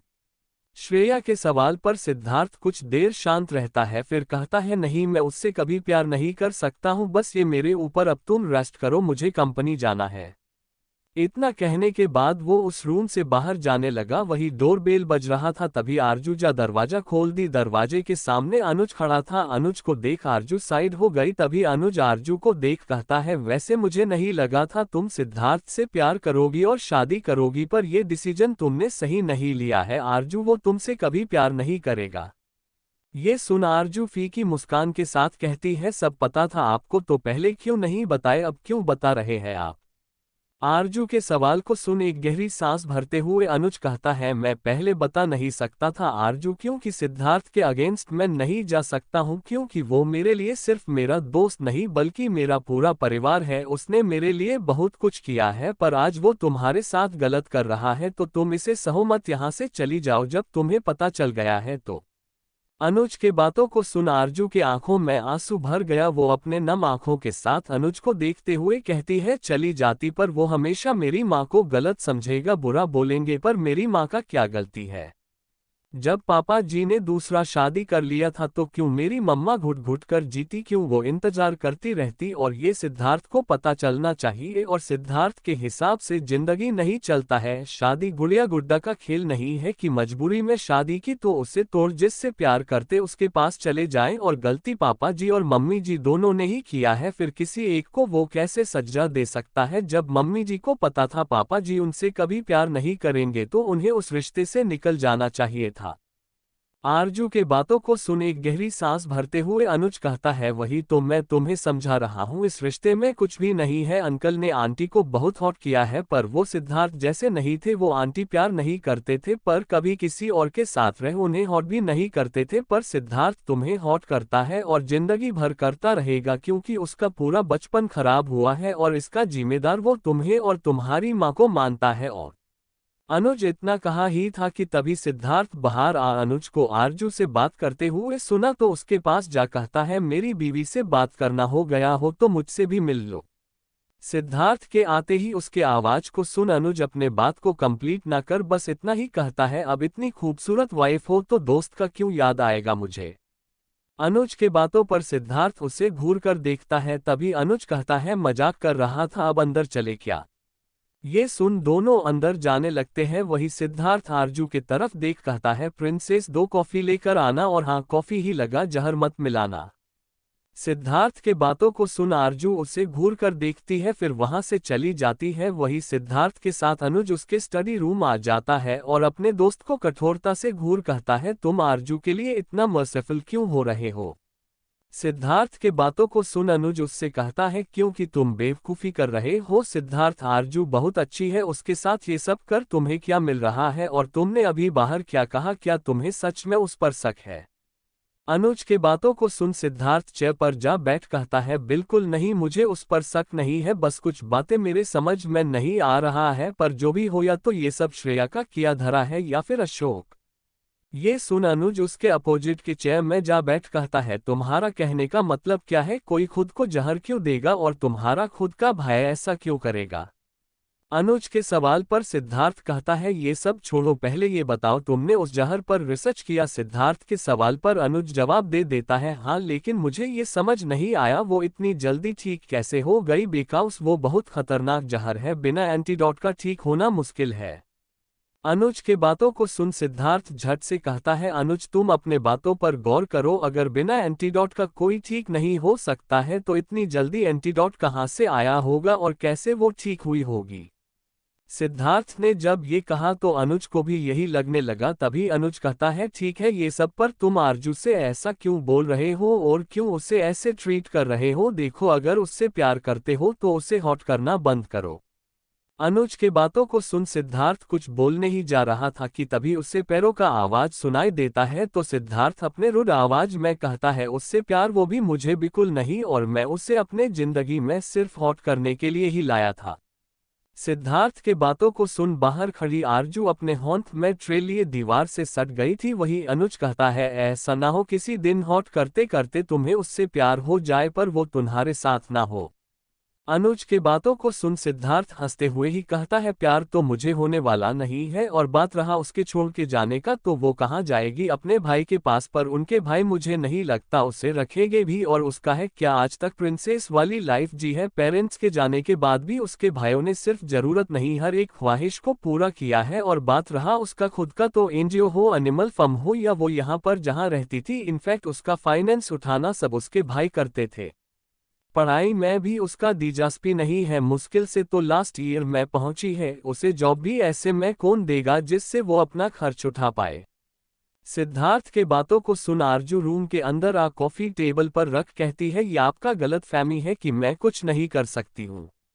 आरजू के बातों को सुन सिद्धार्थ कहता है, अच्छा तो मेरा गलतफहमी दूर करके दिखाओ। सिद्धार्थ के बात को सुन आरजू कहती है, फाइन। इतना कहने के बाद आरजू वहां से जाने लगती है। तभी अनुज सिद्धार्थ को हैरानी से देखता है तो और सवाल करता है, तू कर क्या रहा है।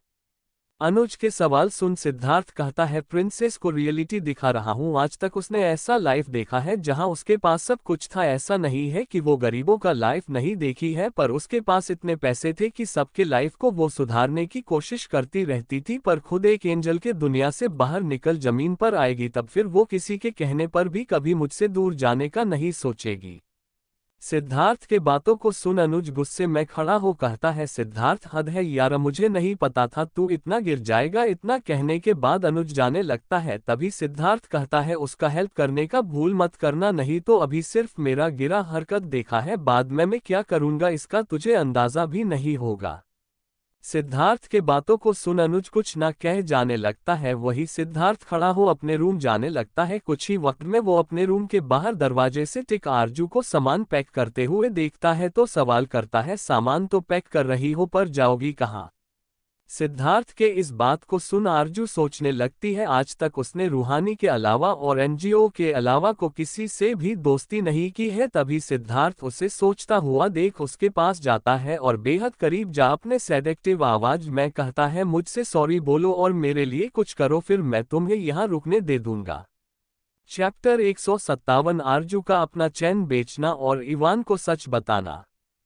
सिद्धार्थ के बातों को अनसुना कर अपना सामान आरजू बस पैक करते रहती है। ऐसे आरजू को इग्नोर करता खुद को देख सिद्धार्थ को गुस्सा तो बहुत आ रहा था, पर उसे बहुत अच्छे से पता था आरजू से कुछ नहीं होगा और वो वापस उसके पास ही लौट कर आएगी। वो फिर बेड पर जा बैठ आरजू को देखने लगता है।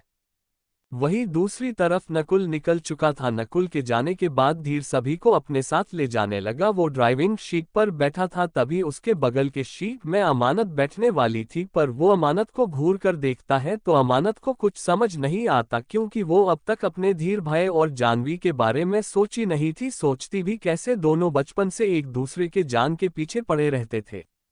अमानत जा अपने भाई के बगल वाले सीट में बैठ गई तो धीर अपना मुंह बना। सभी के बैठने के बाद कार स्टार्ट कर दिया। तभी अपने भाई का सड़ा चेहरा देख अमानत सवाल करती है, क्या हुआ, आपको ले जाने का मन नहीं है क्या। अमानत के बातों को सुन धीर अपने सड़े हुए शकल के साथ ही उसे देख कहता है, तुझे छोड़ सबको अपने साथ ले जाने का मन था। अपने भाई के बातों को सुन अमानत अपने भाई को घूर कर देखी। वहीं दूसरी तरफ मध्य प्रदेश में आरजू अपना सामान पैक कर जाने लगती है। तभी श्रेया भी अपने रूम से बाहर निकल जाती है और फिर आरजू को जाता देख उसके चेहरे पर मुस्कान छा जाता है और वो अपने मन में ही कहती है, मुझे नहीं पता था मेरा काम इतनी जल्दी हो जाएगा, पर क्या सच में सिद्धार्थ ने ऐसा मान लिया है। वो खुद में सोचे जा रही थी ये सब। वही आरजू अपना सामान ले जाने लगी तो सिद्धार्थ बस उसे जाता हुआ देखे जा रहा था। आरजू मेंशन से बाहर जाने के बाद रास्ते पर चले जा रही थी। वो निकल तो गई थी, पर उसके पास एक रुपया भी नहीं था और वो अपने कार्ड्स का यूज भी नहीं कर सकती थी, नहीं तो उसके भाइयों को सब पता चल जाता। तभी रास्ता में चलते चलते वो अपने लॉकेट को छुए जा रही थी। तभी वो उस लॉकेट को उतार उसे देखने लगी और बस उसे अपने बचपन का दिन याद आने लगा। फ्लैशबैक। आरजल अपना नाम सुन छोटी सी आरजू मुड़ अपने माँ के तरफ देखी। तभी प्रिया अपनी बेटी के पास जा उसके गले में भगवान का लॉकेट पहनाते हुए कहती हुआ, इसे हमेशा अपने साथ रखना, इस लॉकेट के रहने से तुम कभी भी अकेले होकर भी अकेले नहीं होवोगी। अपनी माँ के बातों को सुन आरजू मुस्कुरा देती है। बस जब आरजू को अपना फ्लैशबैक याद आता है तो उसे देखते हुए कहती है, मम्मा डैडी आपके जाने के बाद भी मुझे लगता था आप हो मेरे पास इस लॉकेट के वजह से, पर आज मुझे ये बेचना पड़ रहा है। अपने बात को कहने के बाद उसके आंखों से आंसू निकल आता है। वो फिर उस लॉकेट को अपने मुट्ठी में बांध सोनार के दुकान को ढूंढने लगती है। तभी उसे एक दुकान मिलता है तो वो उसके अंदर जाती है। जैसे ही वो अंदर जाती है वहां का स्टाफ उससे पूछने लगता है क्या लेना है आपको, तो अपने चैन आगे बड़ा सवाल करती है, इसे बेचने का कितना पैसा मिलेगा मुझे। आरजू के बात को सुन स्टाफ चैन ले कहता है पहले मैं चेक कर लेता हूँ कि कितने ग्राम का है, फिर मैं आपको बताता हूँ। ये सुन आरजू हाँ कह देती है। फिर वो चेक करने वाला मशीन का आरजू के सामने चेक करता है, फिर कहता है ये 10 ग्राम का है, वो भी 24 का शुद्ध सोना है, तो आपको उसका 55,000 मिल जाएगा। ये सुन आरजू कहती है ठीक है, तो फिर वो 55,000 आरजू को दे देता है। तो आरजू पैसा ले जाने को होती है पर तभी रुक सोनार के तरफ देख कहती है भैया आप किसी को ये चैन बेचिएगा मत, मैं बहुत जल्द इसके पैसे आपको वापस कर ये चैन फिर से खरीद लूंगी। आरजू के चेहरे पर साफ मजबूरी झलक रहा था। वो दुकानदार कहता है ठीक है। इतना सुनने के बाद आरजू वहां से निकल जाती है। फिर सोचने लगती है वो रहे कहाँ, क्योंकि इतनी जल्दी रूम मिलना मुश्किल था और जो पैसा मिला है आरजू पूरा खर्च नहीं कर सकती हूँ, क्योंकि वो जल्द से जल्द कमाने का जरिया ढूंढ वो चैन वापस लेना चाहती थी। तभी कुछ सोचने के बाद वो ऑटो ले एनजीओ के लिए निकल गई। वहीं दूसरी तरफ सिद्धार्थ अपने कार को सोनार के दुकान के पास रोक कार से बाहर निकल गोल्ड शॉप के अंदर चला जाता है। बिजनेसमैन सिद्धार्थ मोदी को सभी जानते थे। जब वो अंदर आया तो सभी स्टार खड़े हो गए थे और उसके खातिरदारी में लग गए थे। तभी सिद्धार्थ वहां के स्टाफ से कहता है यहाँ से अभी अभी जो येलो कुर्ती पहनी लड़की गई वो क्या करने आई थी यहाँ। सिद्धार्थ के सवाल पर सोनार वाला झट से कहता है वो एक चैन बेचने आई थी। ये सुन सिद्धार्थ झट से सवाल करता है कौन सा चैन। सिद्धार्थ के सवाल पर सोनार चैन निकल सिद्धार्थ को दिखा कहता है ये चैन सर। उनके आंखों को देख समझ आ रहा था वो बेचना नहीं चाहती है पर बेचना उनका मजबूरी है। सोनार के बातों को सुन वो चैन देखते हुए सिद्धार्थ को भी आरजू का कहा बात याद आया। ये चैन मेरी दुनिया है क्योंकि इस चैन में मेरे माता पिता बसते हैं। आरजू के कहे बात को याद करने के बाद सिद्धार्थ कहता है इसे पैक कर दो मुझे चाहिए। सिद्धार्थ का ये बात सुन वो दुकान वाला थोड़ा हिचकिचा कर कहता है पर से उन्होंने कहा है मैं इसे बेचूं नहीं, वो बाद में वापस इसे लेने आएगी। सोनार के बात को सुन सिद्धार्थ अपने घड़ी कर टाइम देखते हुए कहता है 1 लाख 55,000 का चैन का 1 लाख सुन वो हैरान था, पर जब उसे वो लड़की का उदासी से भरा चेहरा याद आया तो वो कहता है सर मैं इसे बेच नहीं सकता हूँ। 2 लाख सीधा अमाउंट दुगना होता देख वो इस बार कुछ नहीं कहा और पैक कर सिद्धार्थ को वो चैन बेच दिया। तो फिर सिद्धार्थ उस चैन को ले वहां से निकल अपने कार में जा बैठ गया। वही उसका ड्राइवर कार स्टार्ट कर चुका था। तभी सिद्धार्थ उस चैन को देखते हुए कहता है कितना लॉस करवाओगी मेरा, जब से आए हो बस मेरा घाटा हो रहा है, पर फिर भी मुझे ये घाटा खुशी दे रहा है।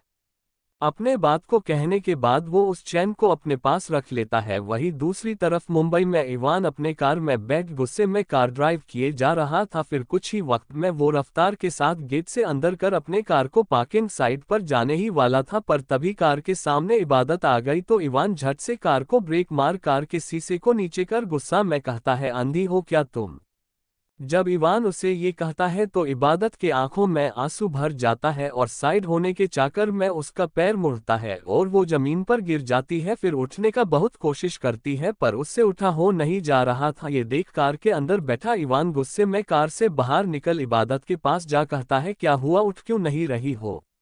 इवान के सवाल को सुन इबादत अपने मीठे आवाज में कहती है मुझे लगता है मेरा पैर मुड़ गया है। इबादत के बात को से इवान झुक कहा है इतना बड़ा बड़ा आंख है, इस्तेमाल किया करो।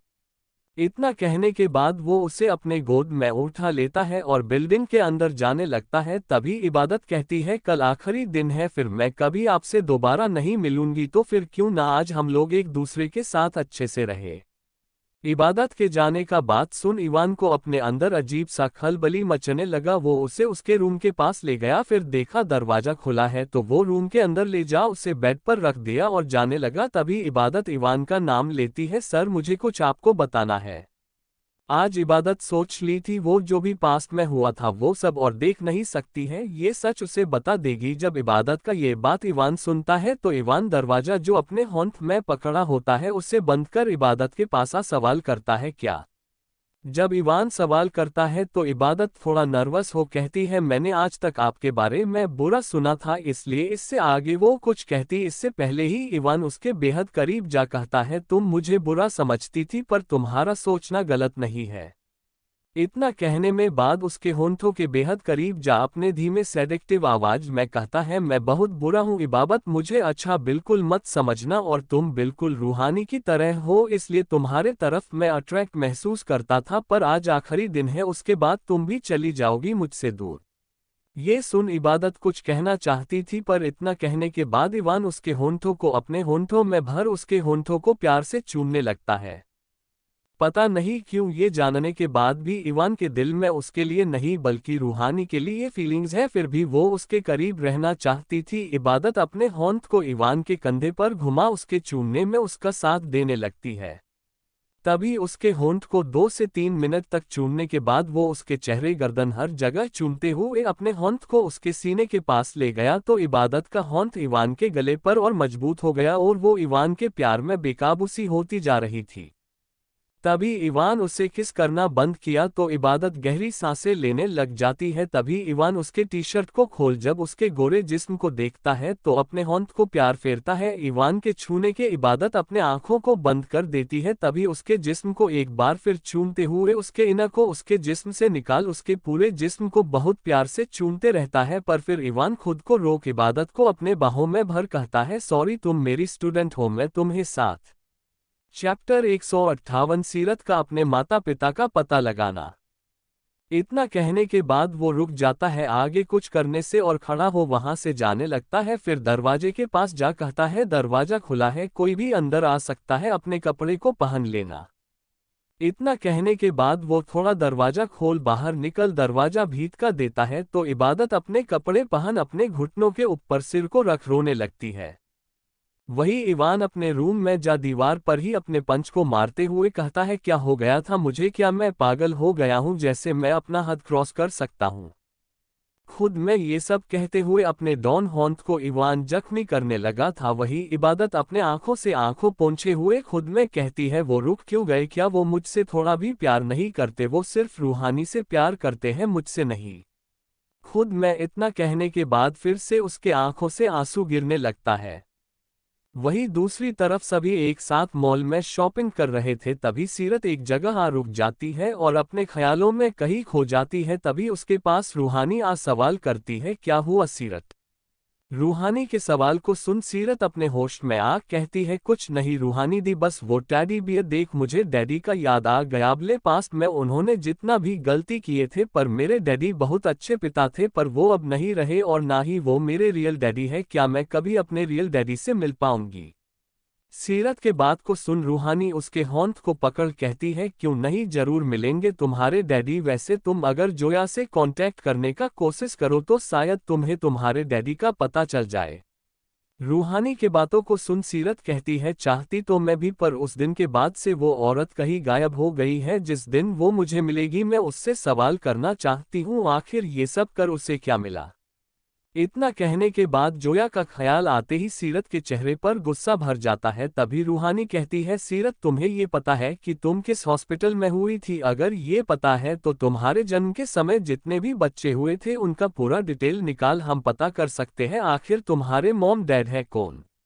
जब रूहानी ने ये कहा तो सीरत झट से कहती है, मुझे हॉस्पिटल का नाम याद नहीं आ रहा है, पर मेरे बर्थ सर्टिफिकेट में जरूर हॉस्पिटल का नाम मेंशन होगा और ये मुझे कपाड़िया मेंशन में ही मिल सकता है, पर वो मेंशन तो नीलाम हो चुका है, ना पता नहीं कौन खरीदा होगा और मेरा सारा सामान उसी जगह पर होगा भी कि नहीं। सीरत के बातों को सुन रूहानी झट से कहती है, हम लोग वहां जा सकते हैं और तुम्हारा सब कुछ वैसा ही होगा। रूहानी के इस बात को सुन सीरत झट से सवाल करती है, आपको ये कैसे पता है। तभी रूहानी कहती है, मैं तुम्हें सब बताऊंगी, पर अभी रोबिन अंकल के पास चलते हैं। ये सुन हैरानी से सीरत रूहानी को देख रही थी, पर रूहानी उसे अपने साथ ले जाने लगी तो सीरत झट से कहती है, बाकी को बोल देते हैं, नहीं तो सब हम दोनों को ढूंढने। सीरत का ये बात सुन रूहानी झट से कहती है, ओके धीर भाई को बता देते हैं। इतना कहने के बाद दोनों धीर के पास जाने लगती है। कुछ दूरी जाने के बाद धीर दीवार से टिका अपना फोन चलाते नजर आता है तो दोनों उसके पास चली जाती है। कुछ ही कदम में धीर के पास आ खड़ी हो जाती गई, तभी दोनों को अपने सामने खड़ा देख धीर अपने फोन स्क्रीन को ऑफ कर अपने जेब में रख सवाल करता है, क्या हुआ? धीर के सवाल को सुन रूहानी झट से कहती है, हम दोनों को कुछ काम है रॉबिन अंकल से, तो हम दोनों जा रहे हैं, आप उन तीनों से कह दीजिएगा हम दोनों एंगेजमेंट का शॉपिंग बाद में कर लेंगे। रूहानी के बातों को सुन धीर कहता है, मैं छोड़ देता हूँ, वैसे भी यहाँ खड़ा खड़ा मैं बारे हो रहा हूँ। ये सुन रूहानी कह देती है, ठीक है तो मैं पलक लोगों को बोल देती हूँ। इतना कहने के बाद वो जाने को थी, पर तभी धीर कहता है, अरे कॉल कर दो ना। ये सुन रूहानी हाँ कहती है, फिर मॉल से बाहर सीरत और धीर के साथ निकलते हुए वो कॉल कर देती है। वही पलक जो अपने लिए कोई सिंपल सा लहंगा देख रही थी, जैसे ही उसका फोन बजता है पलक अपने पास से फोन निकाल कॉल रिसीव कर कहती है, हेलो दी। पलक का आवाज सुन रूहानी कहती है, पलक मैं सीरत को रॉबिन अंकल से कुछ काम है तो हम दोनों जा रहे हैं और धीर हम छोड़ वापस तुम तीनों को लेने आ जाएगा। ये सुन पलक ठीक है कह देती है, फिर रूहानी कॉल कट कर देती है। वही धीर रूहानी सीरत तीनों कार के अंदर जा बैठ जाती है, फिर तीनों कंपनी के लिए निकल जाते हैं, क्योंकि रॉबिन कंपनी में ही अभी होता है और अक्ष के ना होने पर अधिकतर चीज वही हैंडल करता था। धीरे धीरे रास्ता पार होने लगा और कुछ वक्त के बाद तीनों कंपनी पहुंच जाते हैं। फिर जैसे ही धीर कार कंपनी के पार्किंग एरिया में जा रोकता है तो फिर दोनों कार से बाहर निकल जाते हैं और धीर अपने कार को घुमा वहां से निकल जाता है। वही दोनों फिर कंपनी के अंदर जाने लगते हैं। कुछ ही वक्त में दोनों कंपनी के अंदर पहुंच जाते। कंपनी के अंदर जाने के बाद रूहानी सीरत को अपने साथ रॉबिन के केबिन ले जाती है, फिर दरवाजे के पास आ दरवाजा नॉक करती है तो रॉबिन अंदर आने का परमिशन दे देता है। कमिंग रॉबिन का परमिशन मिलते ही दोनों केबिन का दरवाजा खोल काबिल के अंदर जाने लगती है। तभी दोनों को आता देख रॉबिन खड़ा हो जाता है, फिर दोनों उनके अपोजिट साइड खड़ी हो जाती है तो रॉबिन झट से कहता है, बैठी तुम दोनों। ये सुन दोनों बैठ जाती है तो रॉबिन भी बैठ जाता है, फिर सवाल करता है, क्या हुआ तुम दोनों यहाँ क्या कर रही हो? रॉबिन का सवाल सुन रूहानी कहती है, अंकल मुझे कपाड़िया मैंशन का चाबी चाहिए।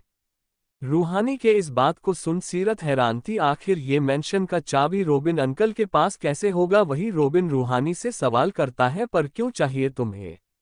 रॉबिन का सवाल सुन रूहानी झट से कहती है, सीरत का बर्थ सर्टिफिकेट लेना है ताकि हम पता कर सके आखिर सीरत के असली मॉम डैड कौन है।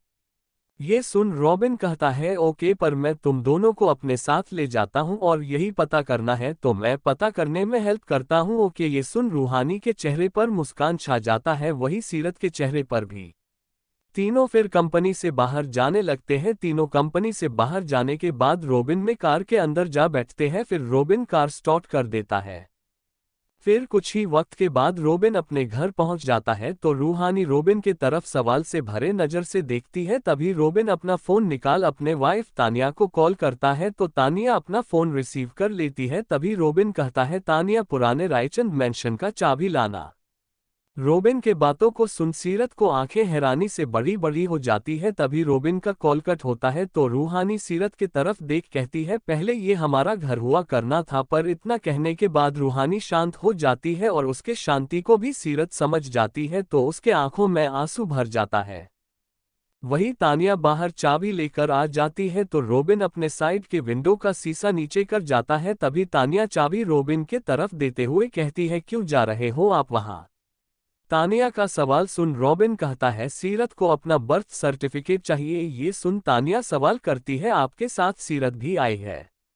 ये सुन रॉबिन हाँ कहता है। तभी सीरत कार डोर खोल बाहर निकल जाती है, उसके साथ रूहानी भी। सीरत पहली बार रॉबिन को वाइफ से मिली थी तो झुक आशीर्वाद लेती है तो तानिया के होंठों पर बहुत मुस्कान छा जाता है और उसे बहुत अच्छा लगता है। तभी उसके उठने के बाद रूहानी भी पैर छू लेती है। तभी तानिया मुस्कुराते हुए कहती है, तुम दोनों आए हो और अंदर आने की जगह बाहर से जा रही, चलो अंदर चलो।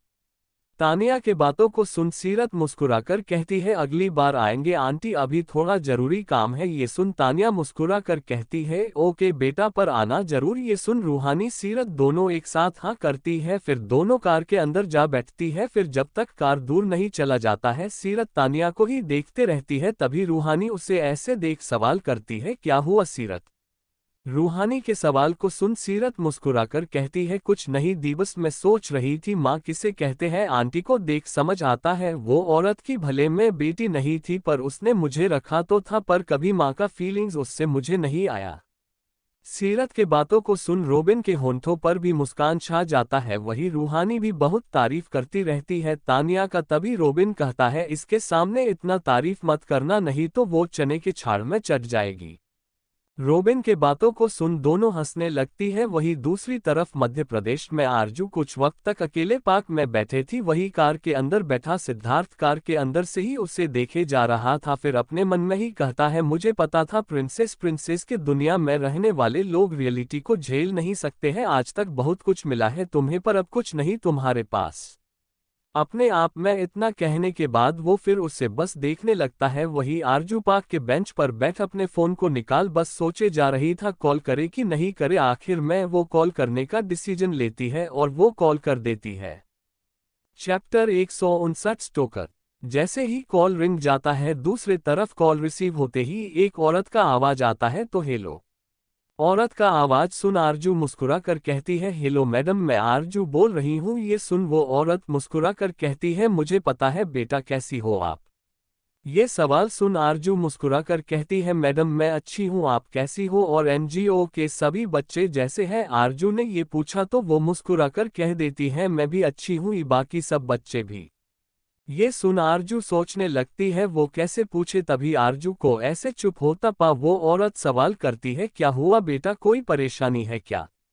मैडम के सवाल पर आरजू अपने उदासी से भरे आवाज में कहती है मैडम क्या मैं कुछ दिनों के लिए एनजीओ में रुक सकती हूँ। आरजू के बातों को सुन मैडम मुस्कुरा कर कहती है बेटा तुमने इस एनजीओ के लिए मिस्टी के ऑपरेशन के लिए बहुत कुछ किया है, यहाँ रहने के लिए तुम्हें पूछने का जरूरत नहीं है और एक दिन क्या तुम हमेशा के लिए यहाँ पर रह सकती हो। मैडम के बातों को सुन आरजू को थोड़ा सुकून मिला और वो मुस्कुराते हुए कहती है थैंक यू मैडम। ये सुन मैडम झट से कहती है उसका जरूरत नहीं है और अब आप आ जाओ। आरजू फिर उठ पार्क से बाहर जा टैक्सी ले एनजीओ जाने के लिए निकल जाती है। वही सिद्धार्थ भी आज पूरा वक्त बस उसके पीछे पीछे हो था देखने के लिए वो क्या कर सकती है क्या नहीं। वही दूसरी तरफ मुंबई में कार बड़े से मेंशन के पास रुक गया। अपने बचपन के दिन के बाद यहाँ जब से ये मेंशन वापस अक्ष ने लिया था तभी आज ही रूहानी यहाँ आई थी। मेंशन के देखते ही उसे अपना बचपन याद आने लगता है। वही सीरत भी जब थोड़ी बड़ी थी तभी इस मेंशन में आई थी। उस वक्त तो उसे कुछ समझ भी नहीं आता था, यही से उसकी पूरी दुनिया शुरू हुई थी। पर आज ये घर उसे बहुत अनजाना सा लग रहा था क्योंकि जिसके साथ जिसे अपना मानी जिस मेंशन के हर एक कोने में अपने जिंदगी का हर एक लम्हा वो सब कुछ उसका था ही नहीं। उसके आंखों में भी आंसू भर जाता है। वही रोबिन कार से बाहर निकल गया था और पीछे जा कार डोर खोल देता है तो रूहानी और सीरत दोनों ही कार से बाहर निकल जाती है। फिर रोबिन के साथ अंदर जाते हुए दोनों ही अपने बचपन के दिनों को याद कर रही थी।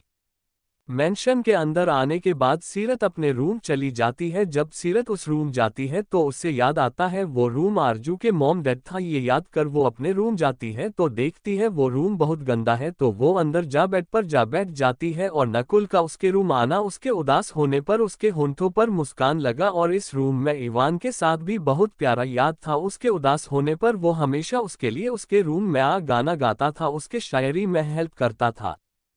फिर उसकी माँ पता उसे ज्यादा वक्त नहीं देते हैं पर जब उन दोनों को लगता था उनकी बेटी सो गई है तो उसके पास आ बैठते थे, उसके सिर को प्यार से सहलाते थे। उस वक्त रूहानी हमेशा जागी रहती थी पर अपनी आंखों को नहीं खोलती थी क्योंकि जो प्यार उसे जागे रहने पर नसीब नहीं होता था वो प्यार उसके सोने पर मिल जाया करता था।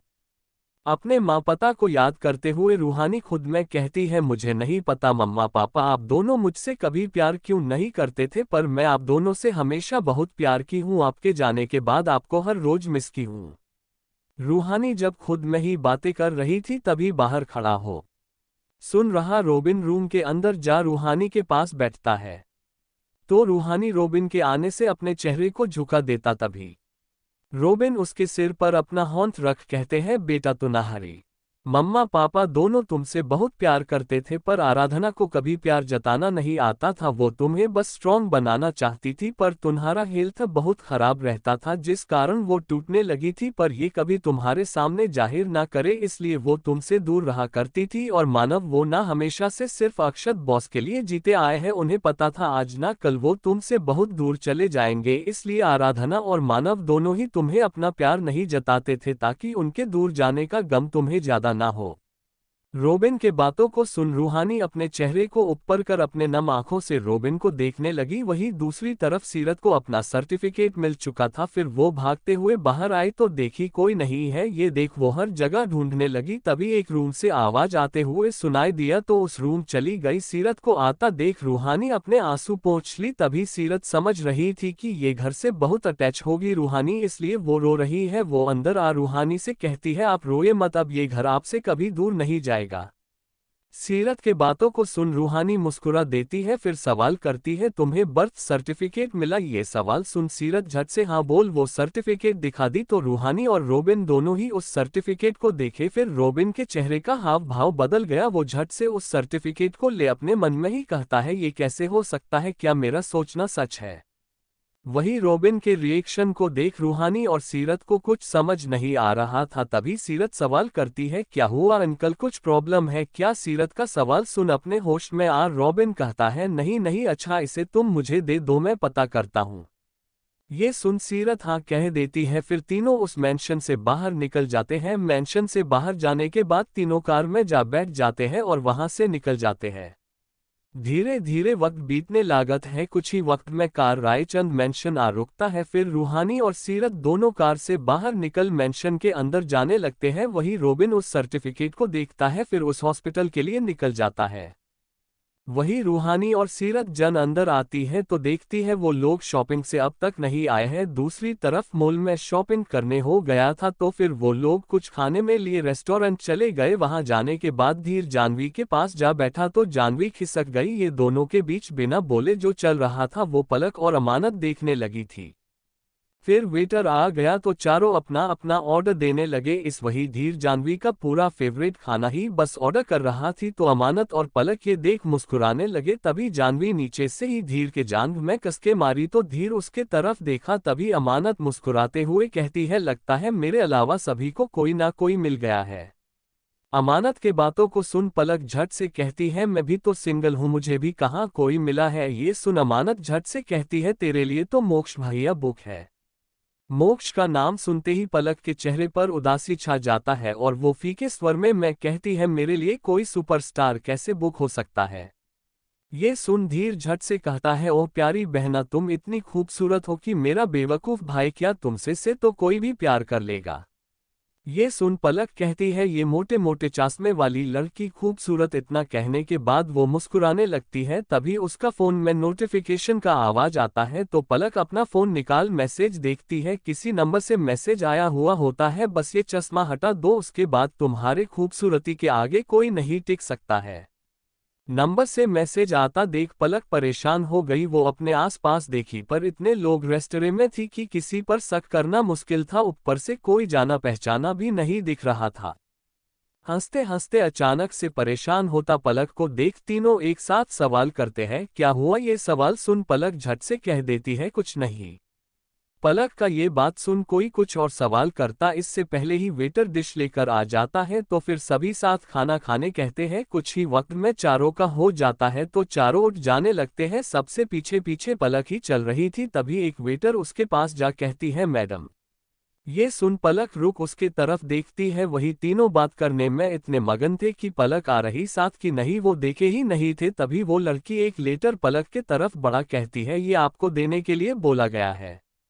ये सुन वो ले लेती है। फिर उससे कुछ सवाल करती कि वो जाने लगती है आगे बिना कुछ बताए तो पलक उस पेपर को खोलकर देखती है। फिर लिखे हुए शब्द को वो पढ़ती है आई लव यू, क्या तुम मुझसे शादी करोगी?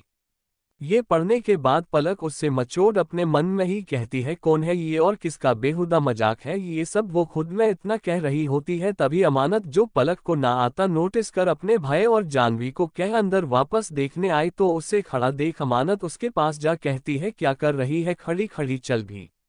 ये सुन पलक हाँ कहती है फिर जाने लगती है अमानत के साथ। कुछ ही वक्त में दोनों बाहर आ जाते हैं। तभी धीर पलक से सवाल करता है क्या कर रही थी तुम अंदर? धीर के सवाल का पलक को समझ नहीं आ रहा था क्या जवाब दे। तभी अमानत कहती है वॉशरूम गई थी, अब चले।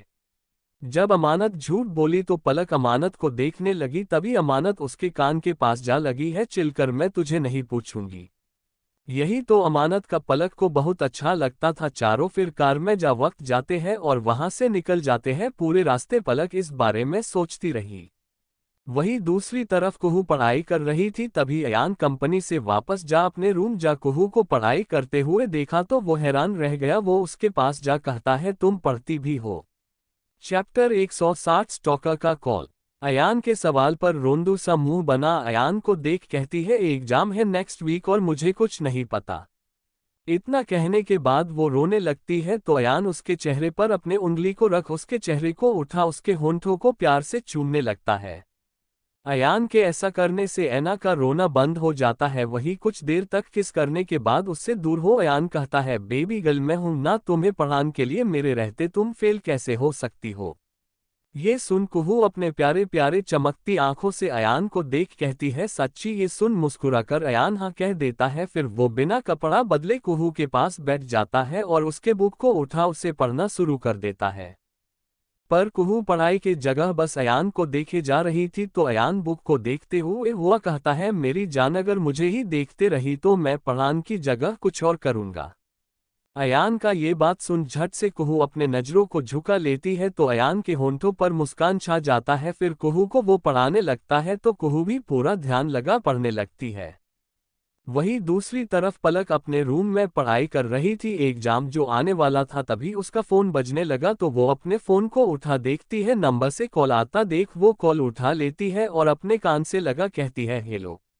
पर बदले में कोई रिप्लाई ना आ, बस एक गाना कोई गाने लगता है। आए तू इतनी खूबसूरत है, फिदा दीदार पे तेरे। तू इतनी खूबसूरत है, फिदा दीदार पे तेरे। मुकम्मल इश्क हो मेरा, जरा सा प्यार तो दे दे। वो इतना लाइन गया ही था कि झट से पलक फोन कट कर देती है। फिर अपने धीमे आवाज में कहती है, कौन है ये? तभी मोक्ष बिना परमिशन के रूम के अंदर आ जाता है तो पलक मोक्ष को हैरानी से देखने लगती है। तभी मोक्ष उसे ऐसे हैरानी से देखता पा सवाल करता है, क्या हुआ? मोक्ष के सवाल को सुन पलक झट से अपने आप को निर्मल रखते हुए कहती है, कुछ नहीं, पर तुम मेरे रूम में मेरे परमिशन के बिना क्यों आए हो? और इतना बिजी इंसान घर पर क्यों है? इतने दिनों से कोई काम नहीं मिल रहा है क्या अब तुम्हारे? पलक के बातों को सुन मोक्ष उसके बेहद करीब जा कहता है, नहीं मिल रहा है, इसलिए अब एक ही काम बचा है मेरे पास। मोक्ष के करीब आने से ऑलरेडी पलक का धड़कन बढ़ने लगा था और जब मोक्ष उसके होंठों के करीब जा इतना कहने के बाद ये कहता है, अब मेरे पास सिर्फ एक काम है, अपनी जान का सेवा करना। ये सुन पलक का धड़कन उसे बस में नहीं रहा था। वही मोक्ष उसके होंठों को अपने होंठों में बसा उसे प्यार से चूमने लगा था। उसके प्यार से चूमने से पलक एक पल के लिए खो गई थी, पर दूसरे पल सब कुछ याद करने के बाद वो उसे खुद से दूर कर कहती है, देखो मोक्ष, अगर तुम मेरे करीब ऐसे ही आते रहे तो मैं। इतना ही पलक बोलो थी कि तभी उसके कमर को पकड़ अपने करीब कर कहता है, क्या कर लोगी? मोक्ष के ऐसा करने से पलक जुबान चलता बंद हो गया और वो मोक्ष के आंखों में देखते हुए गहरी सांसें भरने लगी। तभी मोक्ष उसके होंठों पर प्यार से फिर किस कर कहता है, मैं तुम्हारे करीब आऊंगा और तुम ना ही मुझे रोक सकती हो और ना कुछ कर सकती हो, क्योंकि तुम्हारा दिल जानता है तुम मुझसे कितना प्यार करती हो और तुम्हारा ये दिल कभी भी तुम्हें मुझसे दूर जाने नहीं देगा। अपने बात को कहने के बाद मोक्ष उससे छोड़ कहता है, कल मैं तुम्हें बाहर ले जाना चाहता तो रेडी रहना। अपने बात को कहने के बाद वो उठ जाने लगा, ऐसे हवा के तरह आना और अपने बात को कह चले जाना। ये देख पलक अपने धीमे आवाज में खुद में ही कहती है, क्या वो स्टॉकर मोक्ष है? नहीं नहीं नहीं, मोक्ष कैसे हो सकता? वो वॉइस किसी और का था और जैसे ही मैंने कॉल कट किया मोक्ष मेरे रूम आ गया। फिर कौन हो सकता है? मैं ना किसी से बात करती ना कोई मुझे जानता है। खुद में ये सब सोचते हुए पलक परेशान थी। धीरे धीरे वक्त बीतने लगता है, रात का वक्त हो चुका था। सभी साथ बैठ डिनर कर रहे थे, पर डिनर करते हुए भी पलक खोई सी थी। तभी अमानत पलक का नाम लेती है। पलक अपना नाम सुनने के बाद अपने होश में आ पलका काजती है, हाँ हाँ अम्मू। पलक के बातों में ही उसके परेशानी का कहीं ना कहीं पता चल रहा था। वो पलक को देखते हुए सवाल करती है, सब ठीक है? वही बाकी भी पलक को इसी सवाल के नज़र से देख रहे थे तो पलक कहती है, एग्जाम का टेंशन हो रहा था तो बस उसी के बारे में सोच रही थी। अपने बातों पर पलक सभी को यकीन दिला सकती थी पर अमानत को नहीं। वही दूसरी तरफ जय होटल रूम में सनाया के साथ था। तभी सनाया कहती है, अक्ष नकुल दोनों ही साहत से बाहर है, अब क्या करना है? सनाया के सवाल पर एक गहरी सांस भरते हुए जय कहता है कभी तो आएगा, क्योंकि इन दोनों भाइयों के अलावा मुझे नहीं लगता जो इन्फॉर्मेशन मुझे चाहिए वो किसी और से मिल सकता है। जय के बातों को सुन सनाया उससे सवाल करती है क्या इन्फॉर्मेशन। सनाया के सवाल पर उसके होंठ पकड़ अपने करीब कर जय कहता है स्वीट हॉट तुम्हें ही करना है, सब कुछ तो तुम्हें पता चल ही जाएगा। इतना कहने के बाद उसके होंठों को वो चूमने लगता है। तभी सनाया उसका चूमने में साथ देते हुए उसके शर्ट के बटन को खोलती है। तभी जय उससे दूर हो कहता है सॉरी बेबी मुझे घर जाना अभी। जय का ये बात सुन सनाया उससे दूर हो जाती है और कहती है कल मिस्टर आहूजा से साथ मीटिंग है तो दिल्ली के लिए हमें सुबह ही निकलना होगा। सनाया के बातों को सुन जय खड़ा हो कहता है सीट हॉट मुझे तुम पर पूरा भरोसा है कि तुम डील कर लोगी। धीर के बात को सुन सनाया समझ गई थी ये मीटिंग उसे अकेले करना होगा। वही जय अपने कोट को उठा जाने लग जाता है। तभी उसके जाने के बाद सनाया खुद में ही कहती है तुम्हें कब मुझसे प्यार होगा जय, तुम्हारे लिए मैं कुछ भी कर सकती हूँ, पर मैं कुछ भी कर लूँ मुझे पता है तुम्हें मुझसे प्यार नहीं होगा, इसलिए मैंने डिसाइड किया है जय मैं ना ही तुम्हारा ये काम करूंगी और ना तुम्हारे प्यार करने का और इंतजार करूंगी। सॉरी मैं अब अपने लाइफ पर फोकस करना चाहती हूँ। खुद मैं इतना कहने के बाद सनाया लेट जाती है और जय के साथ बिताया है एक दिन याद करने लगती है। जय जैसा भी है उसे हमेशा हर एक प्रॉब्लम से निकाल है जिस कारण उसे उससे प्यार होने लगा, पर जय को उससे कभी प्यार नहीं हुआ था। वहीं दूसरी तरफ अक्ष और नकुल दोनों ही ऑस्ट्रिया पहुंच चुके थे। वहां पहुंचने के बाद दोनों होटल चले गए और अपना चेकिंग करवाने के बाद अपने अपने रूम चले जाते हैं। रूम जाने के बाद अक्ष नकुल अपने लिए खाना अपने रूम में ही ऑर्डर कर लेता है। फिर फ्रेश होकर अक्ष बेड पर जा बैठ उसे मोनेटाइज करने लगता है। करीबन 15 मिनट बीत चुका था तभी उसके रूम का डोरबेल बजता है तो वो रूम का दरवाजा खोल देता है। तभी खाना आते देख वो खाना ले दरवाजा बंद कर टेबल पर खाना को रख उसे खोलने लगता है। तभी उसका फोन बजने लगता है तो वो अपने फोन के पास जा बेड से फोन उठा स्क्रीन पर सीरत का कॉल आता देखकर उठा लेता है। वहीं दूसरी तरफ नकुल खाना शुरू कर दिया था और खाना खाते हुए ही रूहानी को कॉल करता है तो रूहानी अपना फोन उठा नकुल का कॉल आता देखती है तो उसके होंठों पर मुस्कान छा जाता है। रूहानी कभी भी खुद से कॉल नहीं करती थी क्योंकि नकुल के मूड का कोई भरोसा नहीं होता था, कभी भी गुस्सा कभी उससे डांटना और बस पढ़ाई पढ़ाई का रात उसका लगाने के आदतों के वजह से। तो नकुल का खुद से कॉल आता देख वो मुस्कुराते हुए उठा कहती है ये चमत्कार कैसे हो गया। रूहानी के इस बात को सुन नकुल कहता है क्यों तुम्हें अच्छा नहीं लगा क्या, और अगर अच्छा नहीं लगा तो ठीक है मैं कॉल कट कर देता हूँ। नकुल के बातों को सुन रूहानी झट से कहती है नहीं नहीं नहीं तुम ऐसे कैसे कॉल कट कर सकते हो खड़ूस। ये सुन नकुल खाना खाते हुए ही कहता है अच्छा मैं खड़ूस। हाँ ये सुन नकुल कहता है अच्छा मैं वीडियो कॉल करता हूँ। ये सुन रूहानी झट से कहती है नहीं उसका ना सुन। नकुल कहता है क्यों। नकुल के सवाल का रूहानी जवाब देने में हिचकिचा रही थी। तभी नकुल मुस्कुराकर वीडियो कॉल कर कहता है उठाओ नहीं तो मेरे आने पर बहुत बुरा होगा। नकुल के इस बात को सुन बेचारी को वीडियो कॉल उठाना पड़ता है और जैसे ही स्क्रीन ऑन होता है सामने उसे रूहानी वो भी बहुत सेक्सी नाइट ड्रेस में दिखती है। ये देख नकुल का खाना बंद हो जाता है और वो मुस्कुराते हुए सवाल करता है मेरे सामने होने पर तो कभी नहीं पहनी। नकुल के इस बात को सुन रूहानी कहती है आज ही ली हूं तो कैसे पहनती तुम्हारे सामने। रूहानी के बातों को सुन उसे गौर से नकुल बस देखने लगा तो रूहानी अपने सीने पर होंठ रख कहती है शर्म नहीं आता ऐसे घूरते हुए। रूहानी के बात को सुन नकुल मुस्कुराकर कहता है तुम मेरी हो और अपने ही चीज को देखने में क्या शर्म। नकुल के बातों को सुन रूहानी का चेहरा लाल हो गया। वहीं नकुल गहरी सांस भरते हुए अपना खाना खाते हुए कहता है अपन होंठ हटाओ। ये सुन रूहानी अपने बड़े बड़े आंखों से देखने लगी, फिर झट से कहती है अगर कुछ देखना है तो जल्दी से यहाँ आओ। इतना कहने के बाद रूहानी झट से कॉल कट कर दी, फिर अपने बेड पर जा लेट अपने धड़कनों पर अपने होंठ को रख लेती है। वहीं दूसरी तरफ नकुल के होंठों पर मुस्कान था। वो अपने फोन को साइड में कर खुद में ही कहता है अब तो जल्दी जाना ही पड़ेगा। खुद में इतना कहने के बाद बस वो अपना खाना खाने लगता है। वहीं दूसरी तरफ अक्ष भी खाना खाते हुए सीरत से बात किए जा रहा था। तभी आज क्या क्या की सीरत सब बताने के बाद कहती है अक्ष रोबिन अंकल को मैं अपना बर्थ सर्टिफिकेट दिया है ताकि वो मेरे रियल मॉम डैड का पता लगा सके। सीरत के इस बात को सुन अक्ष झट से कहता है, अच्छा किया, सॉरी किटन, मैंने इस बात पर ध्यान नहीं दिया। अक्ष के बातों को सुन सीरत मुस्कुरा कर कहती है, कोई बात नहीं अक्ष, वैसे भी जब से हम दोनों के बीच सब ठीक हुआ तब से कोई ऐसा मौका मिला ही नहीं है को आप पता लगा सको। अच्छा आप खाना खा रहे हो ना? आरती आंटी खाती है, खाते वक्त बात नहीं करना चाहिए।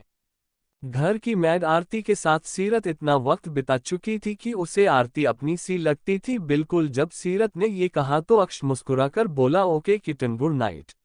Good night. इतना कहने के बाद सीरत ने फोन रख दिया। वही अक्ष जल्दी से अपन खाना खत्म कर रोबिन को कॉल करता है। वही रोबिन परेशान रूम के बिलेकिन के पास खड़ा था। जब उसका फोन बीजा तो वो स्क्रीन पर नाम देखता है।